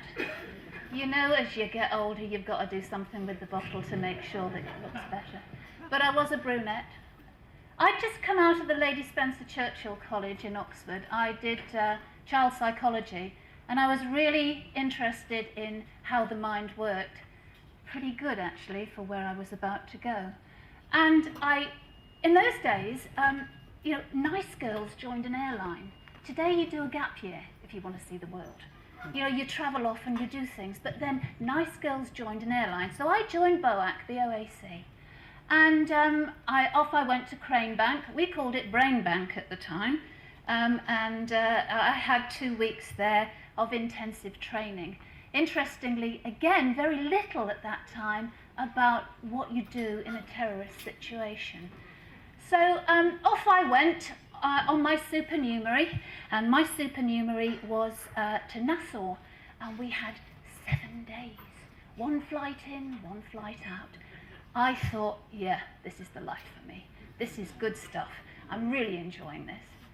My first real flight was to Cairo, and it was just a night stop and there and back really. But when I got back, I'd got food poisoning. Nobody told me not to take the ice in the drinks. I learnt very fast. So there I was, in a hotel at the airport waiting to be called out, and I was called out on this particular trip. So ladies and gentlemen, this is my 2nd trip. I was very much a novice, or a virgin if you want to call it that. And this was a 21-day trip, and it was down to Oz, down to Australia. You know, I had never been anywhere. I was so excited. You know, here I was going to see the world.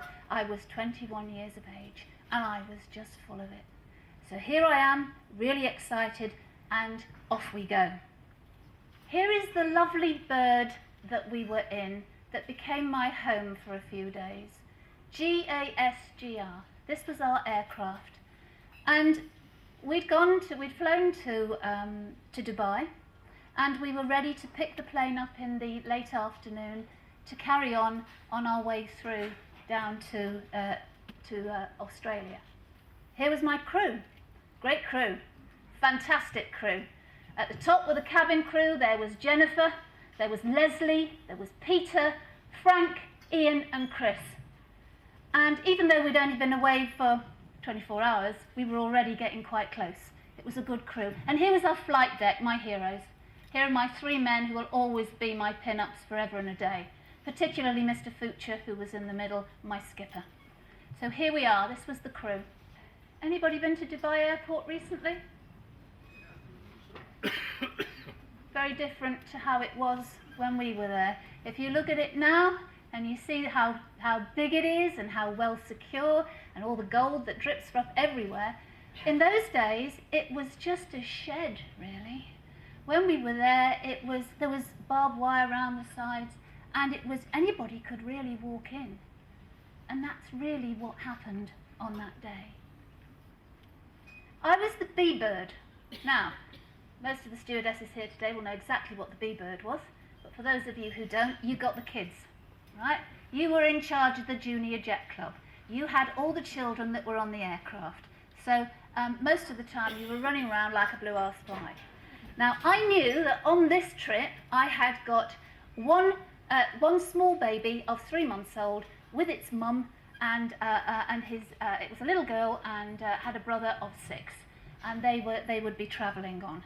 I was quite looking forward to the fact that on my Cairo trip I'd had no children at all. So here I was really, can you imagine this novice? I'm going to have I know all the things by the book. I'm really going to make this child's journey, and the mum, and they would have a fantastic time. So I was really full of it. I got on the aircraft, went through first class, walked along, opened the curtains, and there was this very big man who was dressed in khaki, and he was rather surly looking, and he looked at me and he pointed a gun at me. Do you know, it's funny, in a flash, in that second, you think, slow motion, why is this man here? Why has he got a gun? You're not allowed guns on the aircraft. Then it hit me. Oh shit, I thought, oh, sorry, short swear. And he pushed me to the side, and I fell into a seat at the side, and I realised very, very quickly this wasn't right, stuff was happening, this man shouldn't be here, and then I started to hear the fire, the gunshot, and I froze. I can only say that in that moment all I could think about was my mum and dad, and I wanted to be home, and here was this man. Okay. 4 armed terrorists came in through the airport, through the catering department, and they just stormed the aircraft, and that was where they were. On their way through, they shot one of our stewardesses, Nimala Suba, in the back, and they shot a member of the ground staff. We didn't know at the time that our stewardess that was shot in the back was alive, and she actually lived, because from the aircraft looking through the window you just saw her fall. Another lesson. My God, these men are here and they mean business. This is not happening in a Disney Channel, it's not a thriller, it's real life, it's really happening.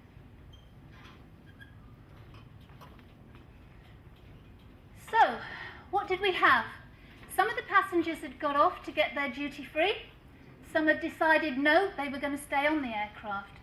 So we were in between this sort of crossover. Some of the crew were on, some weren't. Our skipper wasn't on. Jim Fucher wasn't on. We had 27 passengers and we had 9 cleaners. The average age was 14 years of age. They didn't speak any English at all. They were just young boys who were there to clean the aircraft, and we had 10 crew. So what did the hijackers do? Well, as you can see, hopefully from the back, they pushed us into the economy section. They took over the first class as their office, and we were all in the economy section. The seats were down, one hijacker at one end, another at the other, guns trained on us. You can imagine there wasn't a lot of talk. We were really very, very quiet.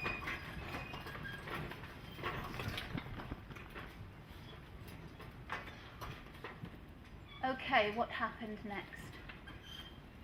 We had these young boys, the cleaners, and we had a very, very nasty one of the hijackers, Mustafa, and they were terrified of him. And one of his favourite tricks was that he wouldn't let any of them go to the toilet, so he liked to watch them pee themselves. Wasn't very pleasant. Boy, did I learn a lot. All this I'd never dreamt of. It just didn't happen in my vocabulary. So there we were on the aircraft, not knowing what was happening.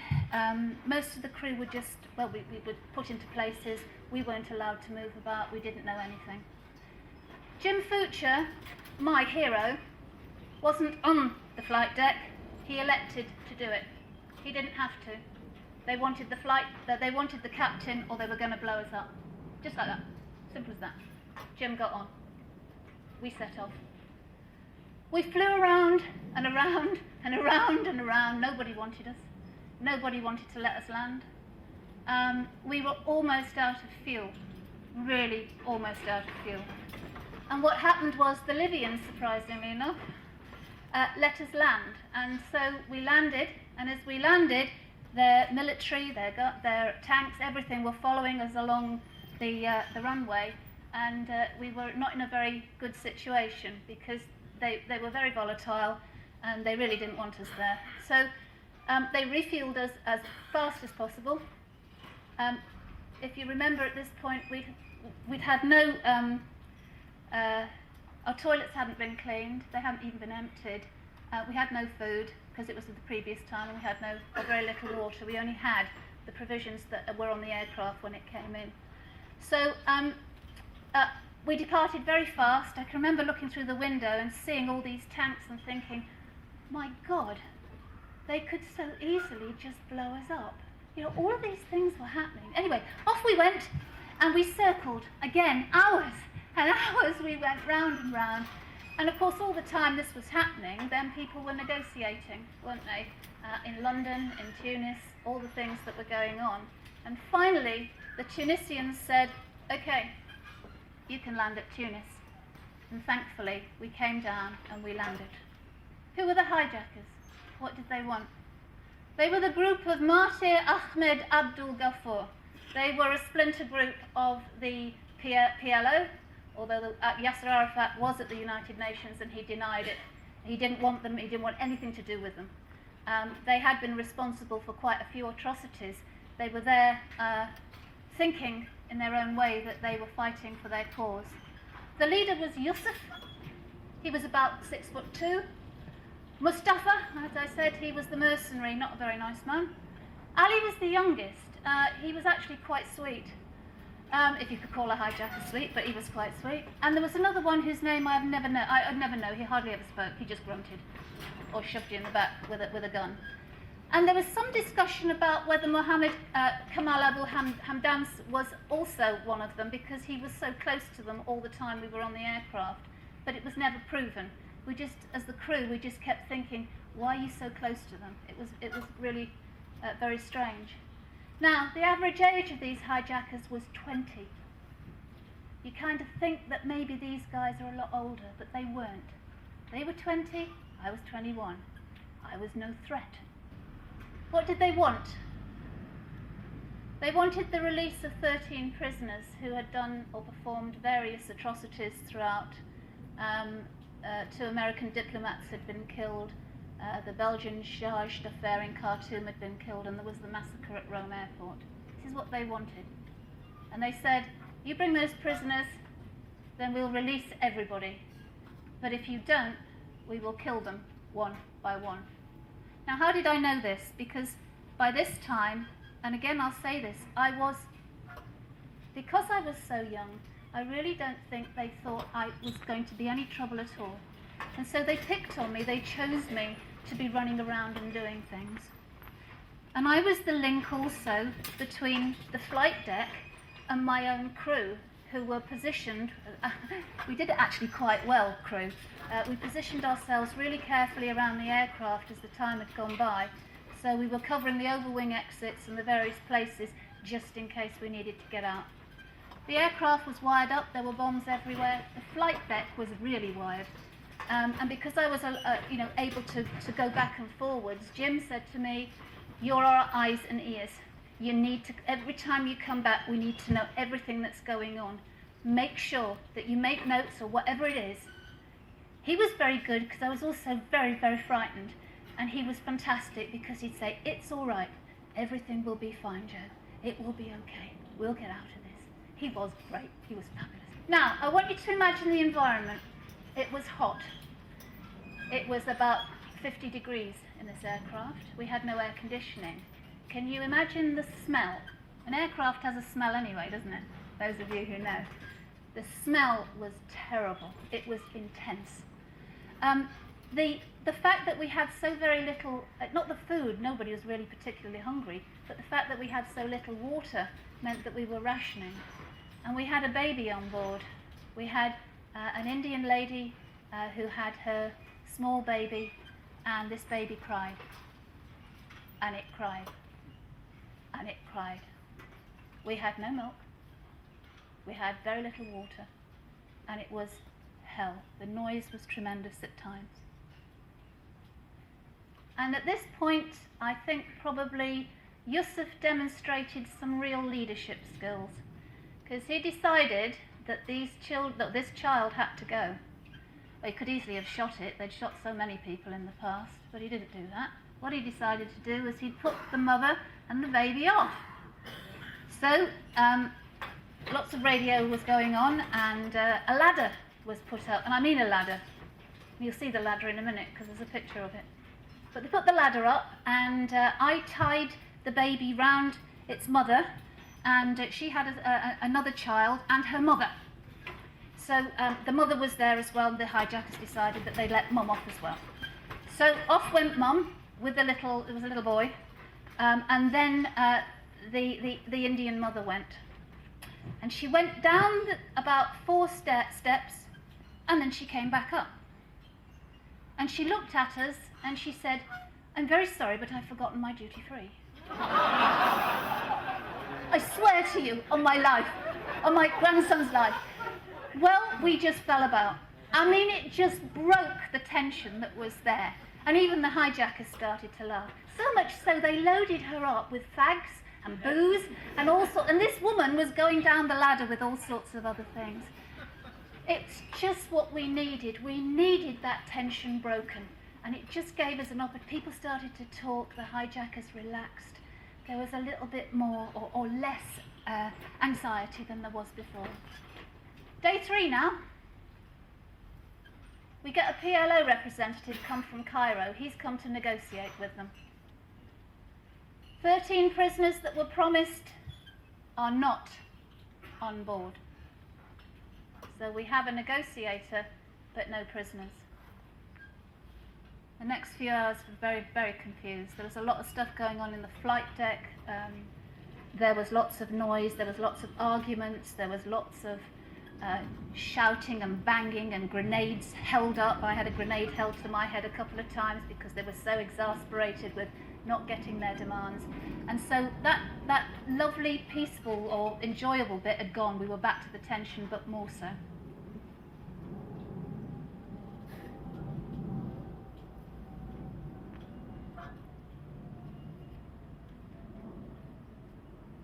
We had a first-class passenger, and when all of this was happening, he was very calm, a very decent man, and he was trying to reason with the hijackers most of the time. Some of the other passengers thought he was actually collaborating with them, but he wasn't. He was trying very hard just to keep the situation calm. They said to him, "Okay, look, we don't really want to shoot anybody, we don't really want to kill anybody on the aircraft. We'd like you to help us. If we make it look as though you've got blood on your shirt, and we stand you at the open door, and we shoot over your head, and you fall back in, then they will think we've shot you, and maybe then they will listen to us." So they said to me, "Go and find the tomato sauce." Well, now, I had never been in first class. I hadn't got a clue where the tomato sauce was. I was rifling through boxes anyway. I found some sauce. And we got his shirt and we covered it in ketchup. Then I went to the back of the aircraft with the German, and we were waiting for them to let us know to open the door, and I had to open the door. And so the signal was given, and that was an interesting one. You know, when you lean out, those of you who've done it, those big doors, and you lean right out and you pull it back, and you're very exposed, and there was loads of stuff going on around there, and I'm thinking, okay, I could get shot here. This could happen, but it didn't. So I opened the door, and I stood back like this, and the German was over there just hidden from view. And then suddenly Yusuf came running down the cabin. He was shouting, he was screaming. He pushed the German to the front. He shot him twice at the back of the neck, practically blew his head off, and out he went through the door. I'd never seen anything like this in my life. I'd never experienced anything like this. And I was told to close the door. And I was shaking, and I leant out. And I'm very, very sad to say that as I looked down and saw his body, all I could think about was, please, please don't shoot me, please don't shoot me. And they didn't. And I closed the door and I came back in. Now this is the interesting part about Yusuf. He saw how upset I was, and they took me into the first class and they gave me a glass of water, and they tended almost to me. They just shot somebody and then they behaved like that. It was very interesting, the dynamics of what was going on. Bernard Cale, he had 3 children. 3 children under 8, I think. Okay, all of a sudden, whoever was out there was beginning to take this seriously, because they had the body now, it was on the deck, they didn't move it for about half an hour. But they realised that stuff was happening here, and they had to do something. So it was the Egyptian government now. The Egyptians were phenomenally good. They were fantastic with us, and I say to this day, the only reason we got off was because of the Egyptians. They organised for 5 Fayadeen to come over, 5 prisoners. They wouldn't let the ones from Khartoum come, but they said that they would bring 5 of them. And the prisoners arrived. They arrived on an aeroplane, they got onto the tarmac, and our hijackers saw that they were there. And so, as the day went by, or next few hours, they started to release passengers a few at a time, and then finally the crew. I was the last one to get off apart from the flight crew. I was very lucky to get off because they wanted me to stay on board. They said somebody had to look after them on their next journey, wherever that was going. And Jim Fuchs said, no, that girl gets off. He said, she gets off. And they accepted that, and they let me get off, which was, for me, great. Now, I don't know whether you can see this. It's a bit, in fact, I don't think you can see it at all, but there's a ladder there, and the media haven't changed over all these years. It's over 30 years ago, because all they could do was do their photographs up my skirt, and there were that many pictures of my knickers all over the national papers. But it was a very undignified exit as I came out of the aircraft. Right, day 4. Our flight deck are still on board. Once I got off the aircraft, it wasn't as though I was allowed to go. I wasn't. I had to go straight into another meeting because they needed to know what was going on. Where were the bombs? What were the guns? What was, how were people reacting? All this sort of stuff. So, and that was important. That was important because our flight deck was still there. They were still on board. And then they said that what they wanted then was that they wanted the prisoners and themselves to be flown to a choice that they were going to make, and that they would just be released. That actually didn't happen. What they said was, we can't fly you anywhere, but we will let you go. We'll let you go. And they said, well, if you don't agree to what we're asking you, we're going to blow the aircraft up, all of us, and we're going as well. This was probably the most poignant part of the whole story, because I was in the office when Jim came across on the tannoy, and he said, look after my family. Sorry, I still feel it now, but he said, look after my family. And we were beside ourselves, absolutely beside ourselves. But the Tunisians said yes. They said yes. And they let them go. And at 8:30, the crew and the hijackers got off the aircraft, and our flight crew shook their hands and said goodbye, and escaped as fast as they could to the bar. The aircraft is safe. This is an affectionate note that came from the royal household. It was David Nicholson who sent this, and he said, this morning I received a letter from the Queen, and she was really interested to know if this aircraft, if she'd ever been on it. And yes, she had. She'd been on it an awful lot, and she was really pleased to know that we'd got off, which was good news.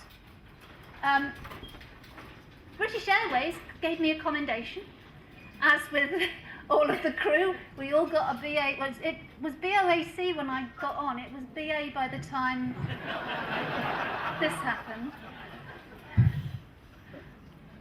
And then I was doing the gardening, actually, and this letter came through to say that I was in the New Year's honours list. I really didn't know what it meant at the time. And I got this commendation for valuable services in the air, which I'm extremely proud of, and I am wearing it for the 4th time in my entire life in 30 odd years, because it has all sorts of instructions about when you can wear it. You can't just wear it willy-nilly. So, you know, I've got it on today, which is why I'm wearing my jacket, as it's very hot in here. Oh, we've done that. What happened to the aircraft? My home, my lovely, lovely aircraft. It was decommissioned at Prestwick on the 2nd of May, and the RAF purchased it in May 1981. It went to Bryce Norton, and it is no longer because it was used for spares. So it did have a rather undignified ending in some ways. And what did I learn from this experience? Because I am an occupational psychologist and I do have my own consultancy, and I think that it's interesting the things that I learned then which changed my life, because I never went back to what I was going to do. The ability to stay calm under pressure, yes, holding those emotions. The ability to shut out distractions and keep my behaviour under control. There was one point when I didn't, when I took a gun off Mustafa because he kept sticking it in my back, and he was really just driving me mad. I was tired, I was very, very down, and I just, you know, I took the gun off him and I waved it at him like this and I threw it on the floor, and then I burst into tears. I mean, I had no idea what I was going to do with the gun. He could have shot me. He didn't. He just laughed at me. He thought I was hilarious. So that was something that I learnt, that I needed to keep my emotions under control. Belief in my ability to succeed. I never once thought, not really, that I wasn't going to get off that aircraft. I wanted to go home to my mum and dad. That's all I could think about. The ability to reach out to others when you need to. Yeah, my crew were fantastic. They knew I was tired, and they were really unhappy about the way the hijackers treated me at times. They were fantastic. My flight crew were even more fantastic, and the passengers were good too. So reaching out to others when you need to, you know, it's okay to say, I need help. Belief that things that can change for the better and control the direction of your life, that's up to you, and it can. The ability to read other cues to their emotional and psychological state. Yeah, Stockholm Syndrome started to take place. The one thing I knew was that I had to keep those hijackers calm and in the right place. And again, because I was such a kid myself, we even talked about music, so maybe that had something to do with it.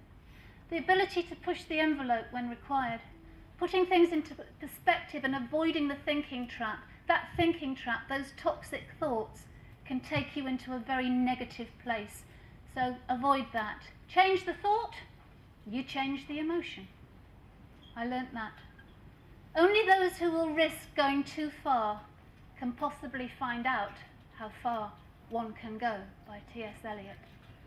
My saying, every day is Christmas Day, because by rights I shouldn't be here. Thank you very much.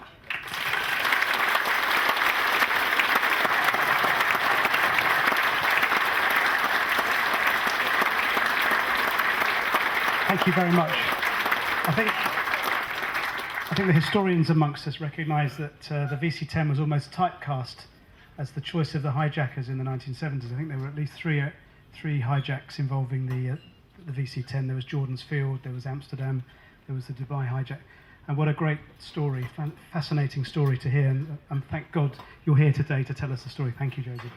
We're very honoured to be joined today by two guys that popped in here 25 years ago in a VC10, like you do. I asked them earlier what the landing was like, and they said, I don't know, we had our eyes shut.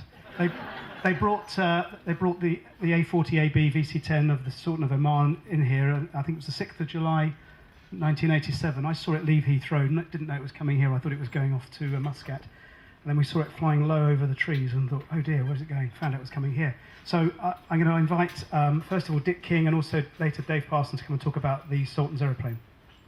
Good afternoon, ladies and gentlemen, and for the XC staff pilots and crew, Jambo Bwana, Jambo Sana, Habari Yako. You are looking, ladies and gentlemen, at the remains 25 years later of myself, Captain Dick King, and in true Air Force and airline tradition, I would like to say, good afternoon, ladies and gentlemen. This is the captain speaking from the flight deck, and of course you never normally see the captain, so you haven't a clue what they look like. It was with a sad heart that I walked towards the British United Airways BUA VC10, parked on the apron at Nairobi Embakasi Airport in Kenya one afternoon in January 1966. The brilliant blue sky was dotted with snowy, puffy, white cumulus clouds that stretched as far as the eye could see across the wide open savanna of the Athi Plains. To the east, beyond the VC10, was the Athi River escarpment, marking the boundary of Kikuyu land with that of the Wakamba tribe. The sprawling mass of Nairobi city outer suburbs lay behind me. If those same clouds had been absent, as would be the case later in the day, just before sunset, when the daytime convective heating of the land would subside, I would have been able to catch a final glimpse of Kilimanjaro's snowy summit, some 90 miles or so to the southeast. The air temperature was about 27 degrees as I turned for the final time and waved a sad farewell to my family, whom I could see on the outside waving area of the terminal building.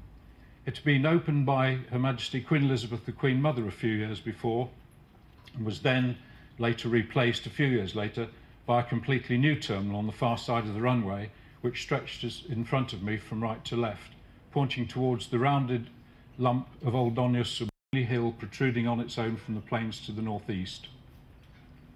Having returned home to Kenya for the Christmas holidays, it was now time to return to the UK and go back to reality. Some 8.5 hours later, my first flight in the VC10, we touched down at London's Gatwick Airport. And then, having struggled with an overweight suitcase on a train, the London Underground, and then another train, I finally arrived at the small bungalow in southeast London where I had taken lodgings some 8 months before in order to embark on a college course in business. My room was cold, and the welcome from my landlady was even frostier, since it was now nearly midnight and she had stayed up to let me in, not daring me to take my own key to darkest Africa when I had left for Nairobi 3 weeks earlier. The dribble of hot water from the bathroom's Ascot heater deterred me from even considering a bath, which in the 1960s was a once-a-week luxury anyway. Some 9 months later, one of the other students on my college course asked if I would join him on a visit to the Farnborough Air Show. We skived off college for the day, which was not a difficult decision to reach, as the course subject generated little enthusiasm for me. At about 4 o'clock in the afternoon, on that Farnborough September afternoon in 1966, we watched one of the RAF's latest acquisitions carry out a flying display that caught everyone's attention. Flying at an altitude unusually low for such a large aircraft, the VC10 of No. 10 Squadron enthralled the crowd as it circled, climbed, descended and rolled during its display. With a final deafening selection of full power to its Conway engines, it spiralled upwards at a rate of climb that held the onlookers spellbound. And I then recalled the trip back to the UK from Nairobi in one, and how impressed I had been with its speed and level of quiet comfort. And as we have already heard today, BOAC were using the Try a Little VC Tenderness slogan. 14 years later, having decided to join the RAF a year or so after that Farnborough visit, and following tours on Britannias and then as a flying instructor, I was posted to 10 Squadron flying VC10s at Brize Norton. The worldwide flying undertaken by the Air Force now included visiting Nairobi again, once even as a detachment commander. Prior to bringing the VC10 into Brooklands, we had been asked to bring some first day stamp covers, and these were duly signed by the crew and brought to Brooklands on the flight, which was the last flight of Alpha 4 Oscar Alpha Bravo.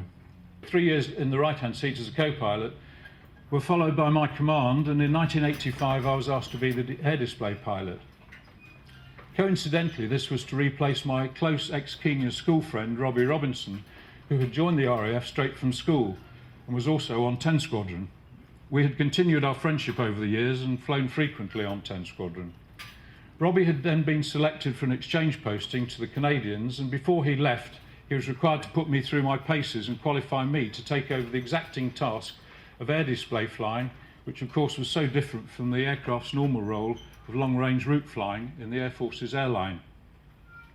After 2 or 3 flights, he passed me fit to take over, and that unknown seed planted deep at the Farnborough Air Show in 1966 finally bore fruit. 2 years later, having obtained my civilian flying licence, I left the RAF and was offered a job flying in Muscat in Oman, flying the last surviving VC10 on the World Register. It comprised one of the fleet of aircraft and helicopters on the Sultan of Oman's royal flight. Varying slightly from the RAF aircraft, one of the most apparent differences was the lack of a navigator's position behind the captain's seat. Technology now produced equipment in the shape of black boxes known then as INS, or inertial nav systems, which did the navigation job better than humans and at less cost. However, it never brought the crew a round of beer. On reflection, and purely somewhat unfairly for humour, I noted that not many navigators did either. During my first week, I found that the Oman VC10, many of the flying manuals were embellished with the logo and headed pages of British United Airways, the forerunner of British Caledonian. The aircraft had been bought from them in the mid-1970s, and now with the Oman registration Alpha 4 Oscar Alpha Bravo, its British registration was still obvious in the many documents, manuals and logbooks that made up the aircraft's library. The UK registration mark had been Golf Alpha Sierra India X-ray. For me, the job in Oman unfortunately only lasted a year, since I had known when I accepted it that the aircrafts were being replaced by a more modern Boeing 747, and it wasn't Omani policy to pay for type training on their aircraft. And since I didn't have a Boeing 747 on my licence, I knew when I took over the job that after the 747 was delivered, I'd be on my way. At the end of its 25-year life, therefore, the Sultan of Oman had agreed to donate the aircraft to the newly formed Brooklands Museum here at Weybridge. After manufacture, all the 54 Vickers VC10s took off from Brooklands, but none apparently returned here because the runway was considered to be too short, with numerous obstacles near the runway threshold. Adjacent Wisley Airfield had always been used for any factory maintenance visit that were later required by any VC10 once in airline service. Back in Oman, we on the Royal flight had planned for some weeks how to achieve a safe landing at extremely light weight, with barely any fuel on the short disused Brooklands airfield. The Brooklands and BAE ex-Vickers staff had been busy too. Trains would be stopped on the London to Bournemouth railway line that bounded the airfield to the north, and the local and Byfleet council agreed to take down some of the street lamps near to the touchdown point to facilitate our desired low approach from the south.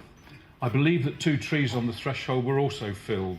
One assumes that there were no preservation orders on them. Unusually brown-coloured electric pylons only a short distance from touchdown and difficult to see in poor visibility added to the obstacles to avoid. A week before the event, the museum staff had also kindly thought to arrange for us to go in an Air Hansen helicopter, stopping at various salient altitude points on the approach to ingrain the view into our memory for the big day. I suppose we could call all the planning risk assessment in today's jargon. As we left Heathrow for the final time on the 6th of July 1987, London Radar handed us over to Farnborough Approach. Knowing that we had time to spare before our Brooklands planned arrival, they told us they had received a request from Lasham Airfield in Hampshire asking if we could carry out a flypast there. This was where our Omani VC10 had been serviced in the UK, and we were therefore happy to oblige.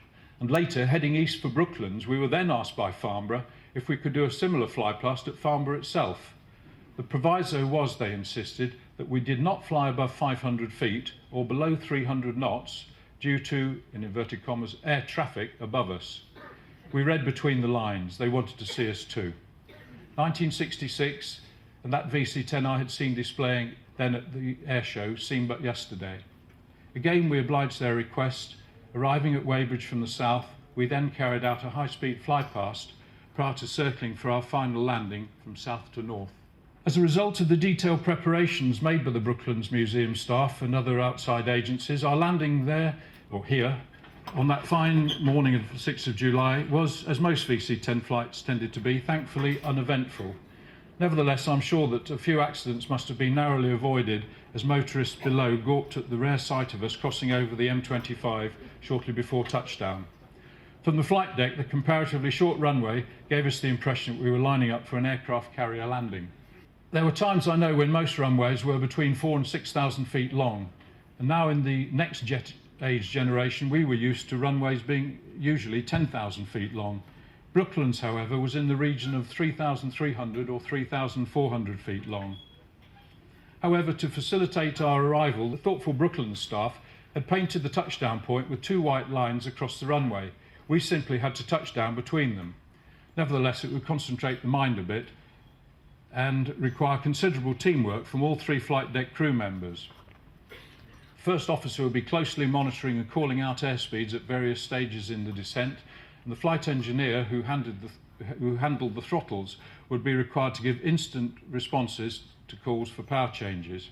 In the event, with relatively little hard braking, we found that we even needed to put power on the engines to reach the taxiway at the far end, from where we could leave the runway for our parking. The conversation on the flight deck ceased for a moment's quiet reflection just before we closed the HP cocks and shut the engines down for the final time. There are 4 engines on the VC10 and hence 4 HP fuel cocks. The 4 crew members took one each and closed them in turn, a symbolic gesture. Today though, on the 6th of July 1987 at Brooklands, after the noise of the convoys had subsided and we had finished the shutdown checks, Flight Engineer Jan George, an ex-10 Squadron flight engineer, passed me the tech log for me to officially close the flight by appending any technical snags that had occurred. I signed my name in the appropriate block on the page, noting Jan's pre-written comment already in the space provided. He had simply written the words, "nil defects." Did it really matter now though? The first VC10, designed by Sir George Edwards and his team, had flown away from here at Weybridge 25 years before, almost to the day. It was therefore a fitting finale that Sir George, long into retirement from chairmanship of the British Aircraft Corporation, was there in person again to greet our crew as we descended the steps. We could see he was wearing his trademark brown trilby hat as he shook the hands of the Omani ambassador to the UK and Sir Peter Macefield, who had been on board from Heathrow. The rest of the crew followed. Airload Master Khamis Haikal and Flight Engineer Jan George descended first, and then David Parsons, the first officer or co-pilot. Although he was the Deputy Commander of the Oman Royal Flight and therefore far more senior to me, David only flew the VC10 from the right-hand seat.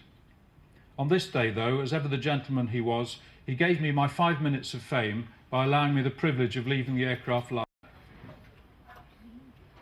The old Brooklands banking to the southwest, quite close to the threshold, and those 2 tall trees that had to go. Up at 1,000 feet above the ground, there was that short runway when we were used to 10,000 feet. That was what the approach looked like at about 1,000 feet. You can see the M25 just in front of us. North end, the Weybridge trains down to Bournemouth and to Guildford had to be stopped for an appropriate time. How on earth one ever gets British Rail to do anything on time and therefore stop the trains was beyond us, but we didn't see any. And you can see there the 2 lines painted across the runway, and it was our ambition to land between the 2. And the runway surface was not perfect either. It was very dusty and very gravelly, although it was swept a couple of times. And that's the view just to the north where the aircraft was parked. I believe a few years ago it was moved, and of course none of us now recognise any of the sites over there. The trees have grown up and Mercedes have taken over huge parts of that northern part of the airfield. Here are the Brooklands planners. I believe Morag Barton, who's here today, who was the director then, is one of those photographs. Dennis Lowry from the Royal Flight in Oman, and many other helpers who, if I can't remember all your names, please forgive me. And there's Dennis, my boss, asking me whether I think it's on. We noticed that sign painted on the airfield. For those of you that can't read it at the back, and even for me it's difficult to read it from here, it says, "All pilots, please fly neighbourly, avoid Byfleet, St George's, Hill and Weybridge." We certainly avoided Weybridge, but I'm not too sure whether we avoided the hill in Byfleet. And there is the 10 just landing. You can see one of the white lines on the right-hand side. I presume that we're between the 2. We seem to stop okay anyway, so that was the aircraft. And I showed you the first day stamp covers earlier on. Hans Vogler, I vaguely recall, handing over the stamp covers to him shortly after landing. These are views now which any of you can see on the VC10, which I'm pleased to say is open to the public. The flight deck, the rear pax cabin looking forward, that's where families and lesser mortals on the Royal Flight of Oman sat. And then this is the Royal Lounge. The Sultan's throne, so to speak, was the first seat on the left-hand side, the television on the right, and that's the view looking forward. And it remains just like that today. So here is Alpha 4 Oscar Alpha Bravo at Brooklands for all to see. David Parsons, who's here today, is in the middle, and I'd like to ask him to come up and just answer a few questions that you might have for him in just 2 seconds, David. Just a very quick anecdote, and I know that we're getting short of time now, but I mentioned in my reading that I was on 10 Squadron VC10s, and since it's the day for anecdotes and stories, I was fortunate enough on my very first VIP trip as a co-pilot to fly Margaret Thatcher. It was immediately after the Falklands campaign, and we went to New York and then on to Washington. She had to address the United Nations in New York, and then she went on to Washington to have a quick chat with Ronald Reagan, and then we flew her back home.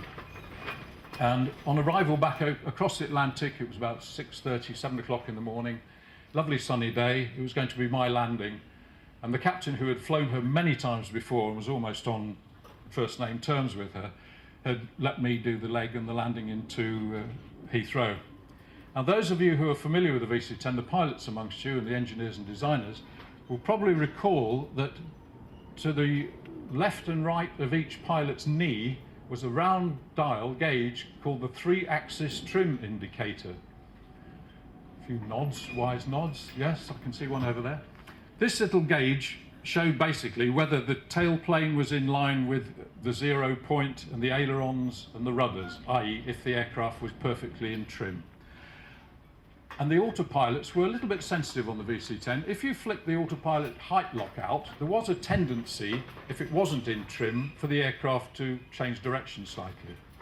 So, top of descent, my first trip with the Prime Minister of the UK down the back, all proud of myself, and I check for the descent that the 3-axis trim indicator, all the lines are equal distant and everything was in trim. Yes, fine.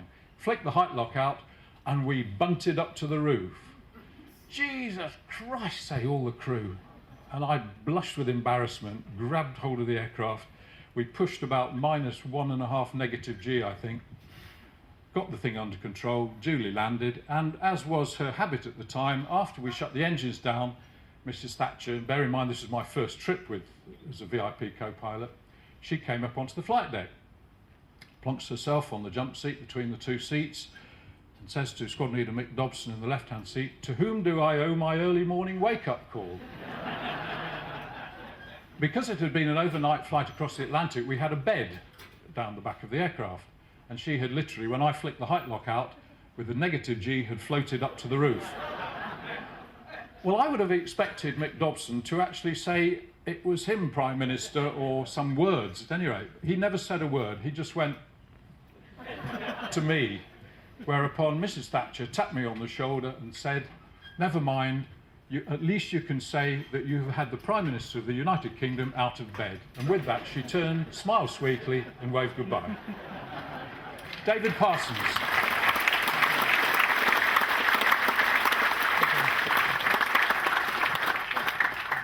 I think I can only just add one thing to that. I remember when all the briefings we had with the delightful team here at Brooklands, where they gave us every possible consideration, and also experts to make sure that we were going to land this aeroplane safely. And one of them was a lovely chap called Ted Petty, who was a very serious individual, who was the performance guru of the VC10. And when we asked for him his advice on the sort of approach speeds and things that we should fly when we came in here, in order to stop quickly on this very short runway, he gave us the various speeds and suggested that we flew at 10 knots above the stall, which seemed reasonable to us in calm conditions. So that was the sort of parameter that we set. But also we tried to cover all the eventualities if various things went wrong when we landed. Burst tires were fairly obvious, but that would probably slow us down quite quickly anyway.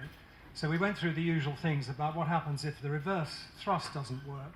So he said, no, there's no problem, you'll stop in 3,600 feet or something, which I think meant we went into the little bit of taxiway that they prepared for us at the end of the runway. And then we said, well, what happens if the reverse works, but the wheel brakes fail? And he scratched his head and he looked at this extremely well-thumbed chart that he had, and it was a size A3 covered in hieroglyphics. And he said, in all seriousness, he said, "You'll hit the railway embankment at 44 knots. Thankfully, both I and the aircraft are intact, which is why we're here today. Thank you very much.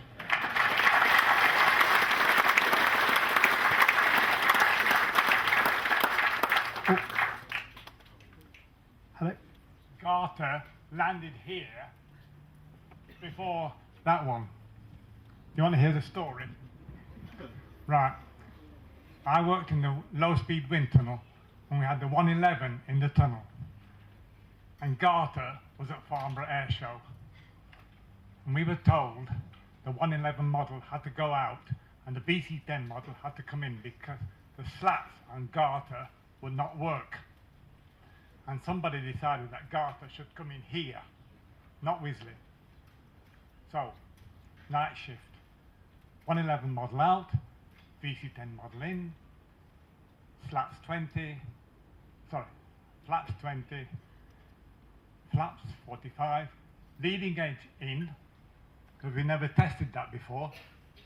Whenever the flaps were out, the slats were out. So, keep the slats in, did 2 runs in the night shift. The information went somewhere. Right. In those days, I cycled to work. And that one day, I decided to cycle around the Perry track. And there were the wheel marks of the VC10 on the grass.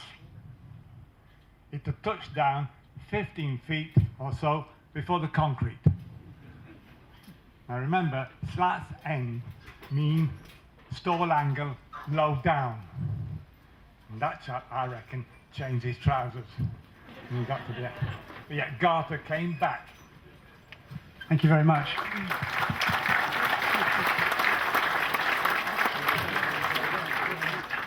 Well, talking of aeroplanes coming back in here, the first aeroplane, as we know, left from here in 50 years ago today. And it's Ken Lawson here. Is Ken? He's over here. Ken's going to tell us briefly, hopefully, because we've got a few questions people want to get through. But Ken, you were the chief aerodynamicist, and you were the man who decided it could be done from here and not from Wisley. Is that right? Do you want to tell us about that? As has just been said, I was the chief aerodynamicist at the time of the first flight of the VC10, and the initial thinking about where the first flight should take place from was that the aeroplane would be assembled at Brooklands, all the ground checks and everything else done, and then the aeroplane would be disassembled, if that's the right word, into parts which could be transmitted by road from here to Wisley, and the first flight to take place from Wisley because of much longer runway. But we did a few calculations and were quite convinced it would be safe to take off from here. The reason being it was taking off at very light weight, less than half the maximum takeoff weight, and for those who know about performance, the distance varies as the square of the weight. So even at half weight, you get a quarter of the distance. And we were below that, so there wasn't any problem about getting the airplane out of Brooklands. But I had the job of satisfying Sir George Edwards that that was so. That's great, thank you very much. Sorry about that. We're going to roll some video actually, which a gentleman very kindly brought along today while we're talking about the VC10. This is the famous White Waltham display of 1977, and I believe we have one of the pilots here. Is that right? The only pilot here. This is Captain Tony Smith, who was on board, who was flying the aeroplane at Jubilee Air Show 1977. This is the recording. Do you want to come forward, Tony? Thank you. Would you like just to say you were in the left-hand seat or the right? Were you the left-hand seat that day? So we all thought you looked like you could have put your wheels down and touched down if at one point. Do you want to talk us through it? Well, I was close to the ground.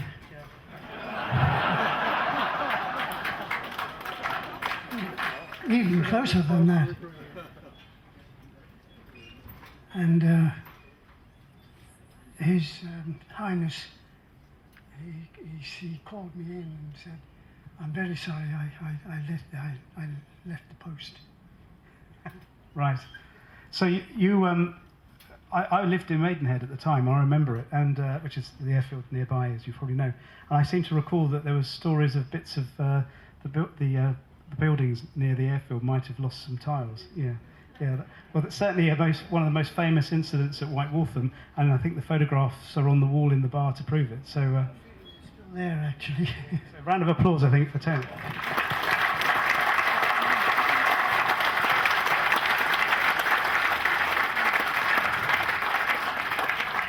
Thank you very much. And I'm going to ask, sorry, question. Oh, right, sorry, this is sorry, remind me your name, sorry? John Cater. John is the guy who brought the film along, so thank you, John. What had happened, there was an air show at White Waltham, just a regular air show.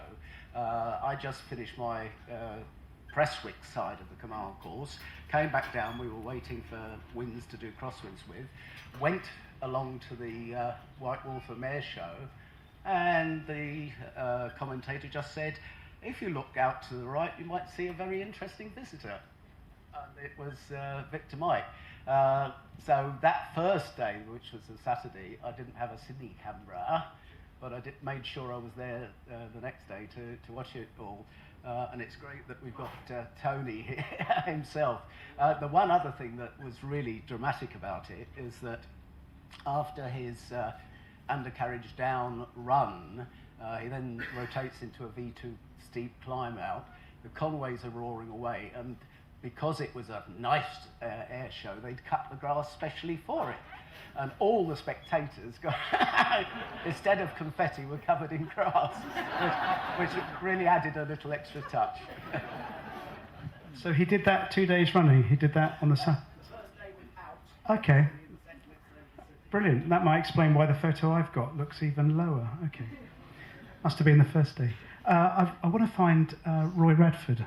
Where's Roy? There's Roy. Roy flight tested the 111 for BAC, and then you flight tested the tanker, the VC10 tanker for BAC, or for British Aerospace, for the Royal Air Force. Hello everybody, my name's Radford. I was test pilot for BAC for 25 years, including the VC10 work and the 111. I'll keep this very short, otherwise I should be accused of, like Josie's friend Mustafa, of being responsible for the wet seats. I also will not say, can you hear me at the back, because I did that one time and some wag said he could hear me perfectly well, but he was quite prepared to swap with somebody who couldn't.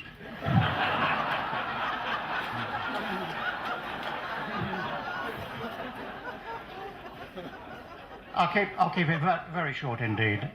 Short and very deed. I think perhaps one trigger is Mike Salisbury when he was telling us of his business with the parachute on the back. Brian Trubshaw, of course, came the very nearest to a bailout of a VC10. I came second with it at high speed end. I think I hold the record for both the lowest speed VC10s ever flown and also the highest, fastest, and I'd just as soon not have done either, if you want to know. On the bailout side, to talk of bailout from Brian Trubshaw, as has been said, we had three main problem areas with the 10, the performance, the stalling, and the high-speed end. The stalling really was teasing the aircraft beyond measure. The one configuration that wasn't a problem, particularly, was the clean configuration, no flaps, no wheels, where the buffet, if you got close to the stall, was so incredibly severe, you had absolutely no problem in recognising the stall, and so that was enough to clear the flight. But in getting into the stall on this particular occasion, I think Brian must have, with the buffet, did cause some damage. He got back to about 250 knots on the recovery when all hell broke loose. Vibration, shaking, noise beyond measure. Brian, of the observer, Chris Mullen, looked out the back and said it's the right-hand elevator. One of the elevators is in flutter. Brian was quite sure he was about to lose the control of the airplane and ordered bail out, abandon aircraft. the co-pilot, Peter Kane, BOAC, nor Roy Mole, the flight engineer, could get out of their seats because of the vibration and everything else. And the 3 port observers in the back didn't hear him call up abandon aircraft for the noise. The net result was it was just as well he didn't, because Brian had fired the explosive hatch for it, and there was an escape hatch built into the prototype, which was to allow you to jump out and fall through the front hold, and that had gone out with the plate on the front, and there was just a tangled mass of metal there. So had even the crew been able to get out of the back, they would have never survived. And the mind boggles then really at what would have happened to the VC10 program had they even managed to try, and they would certainly have lost the aircraft. And that was New Year's Eve 1963, and that was about 2 months after we'd lost the 111 and all its crew. So you can just imagine how close the VC10 came to disaster at that time. The high-speed end was a source for worry for Brian as well. Anyway, fast forward 20 years, Brian and I took over the program, and we started on the tanker. And I soon found that there was a bit of a surprise, to put it at least, at the slow-speed end, and an even bigger surprise at the high-speed end, such that we virtually came very close to losing control. In fact, did lose control for a short period, and exceeded the maximum design speed, never mind the maximum in-service speed, by about 25 knots. And I was a bit surprised to find that I hadn't been, particularly Ken Lawson's here today, and I think he was the chap that said as a result of the storm, how did you get up there? And there were some surprises also expressed about how we got where we did at the high-speed end, because in those days, whenever anything happened much, the first thing anybody did was blame the pilot. And anyway, it was no good asking Brian very much why more hadn't been said about it before it, because dear old Brian, a great friend and boss for many years, he had was known for on occasion for a bit of a coarse turn of phrase, and his turn of phrase for that eventuality was, "It's no good looking up the horse's arse to see what it died of."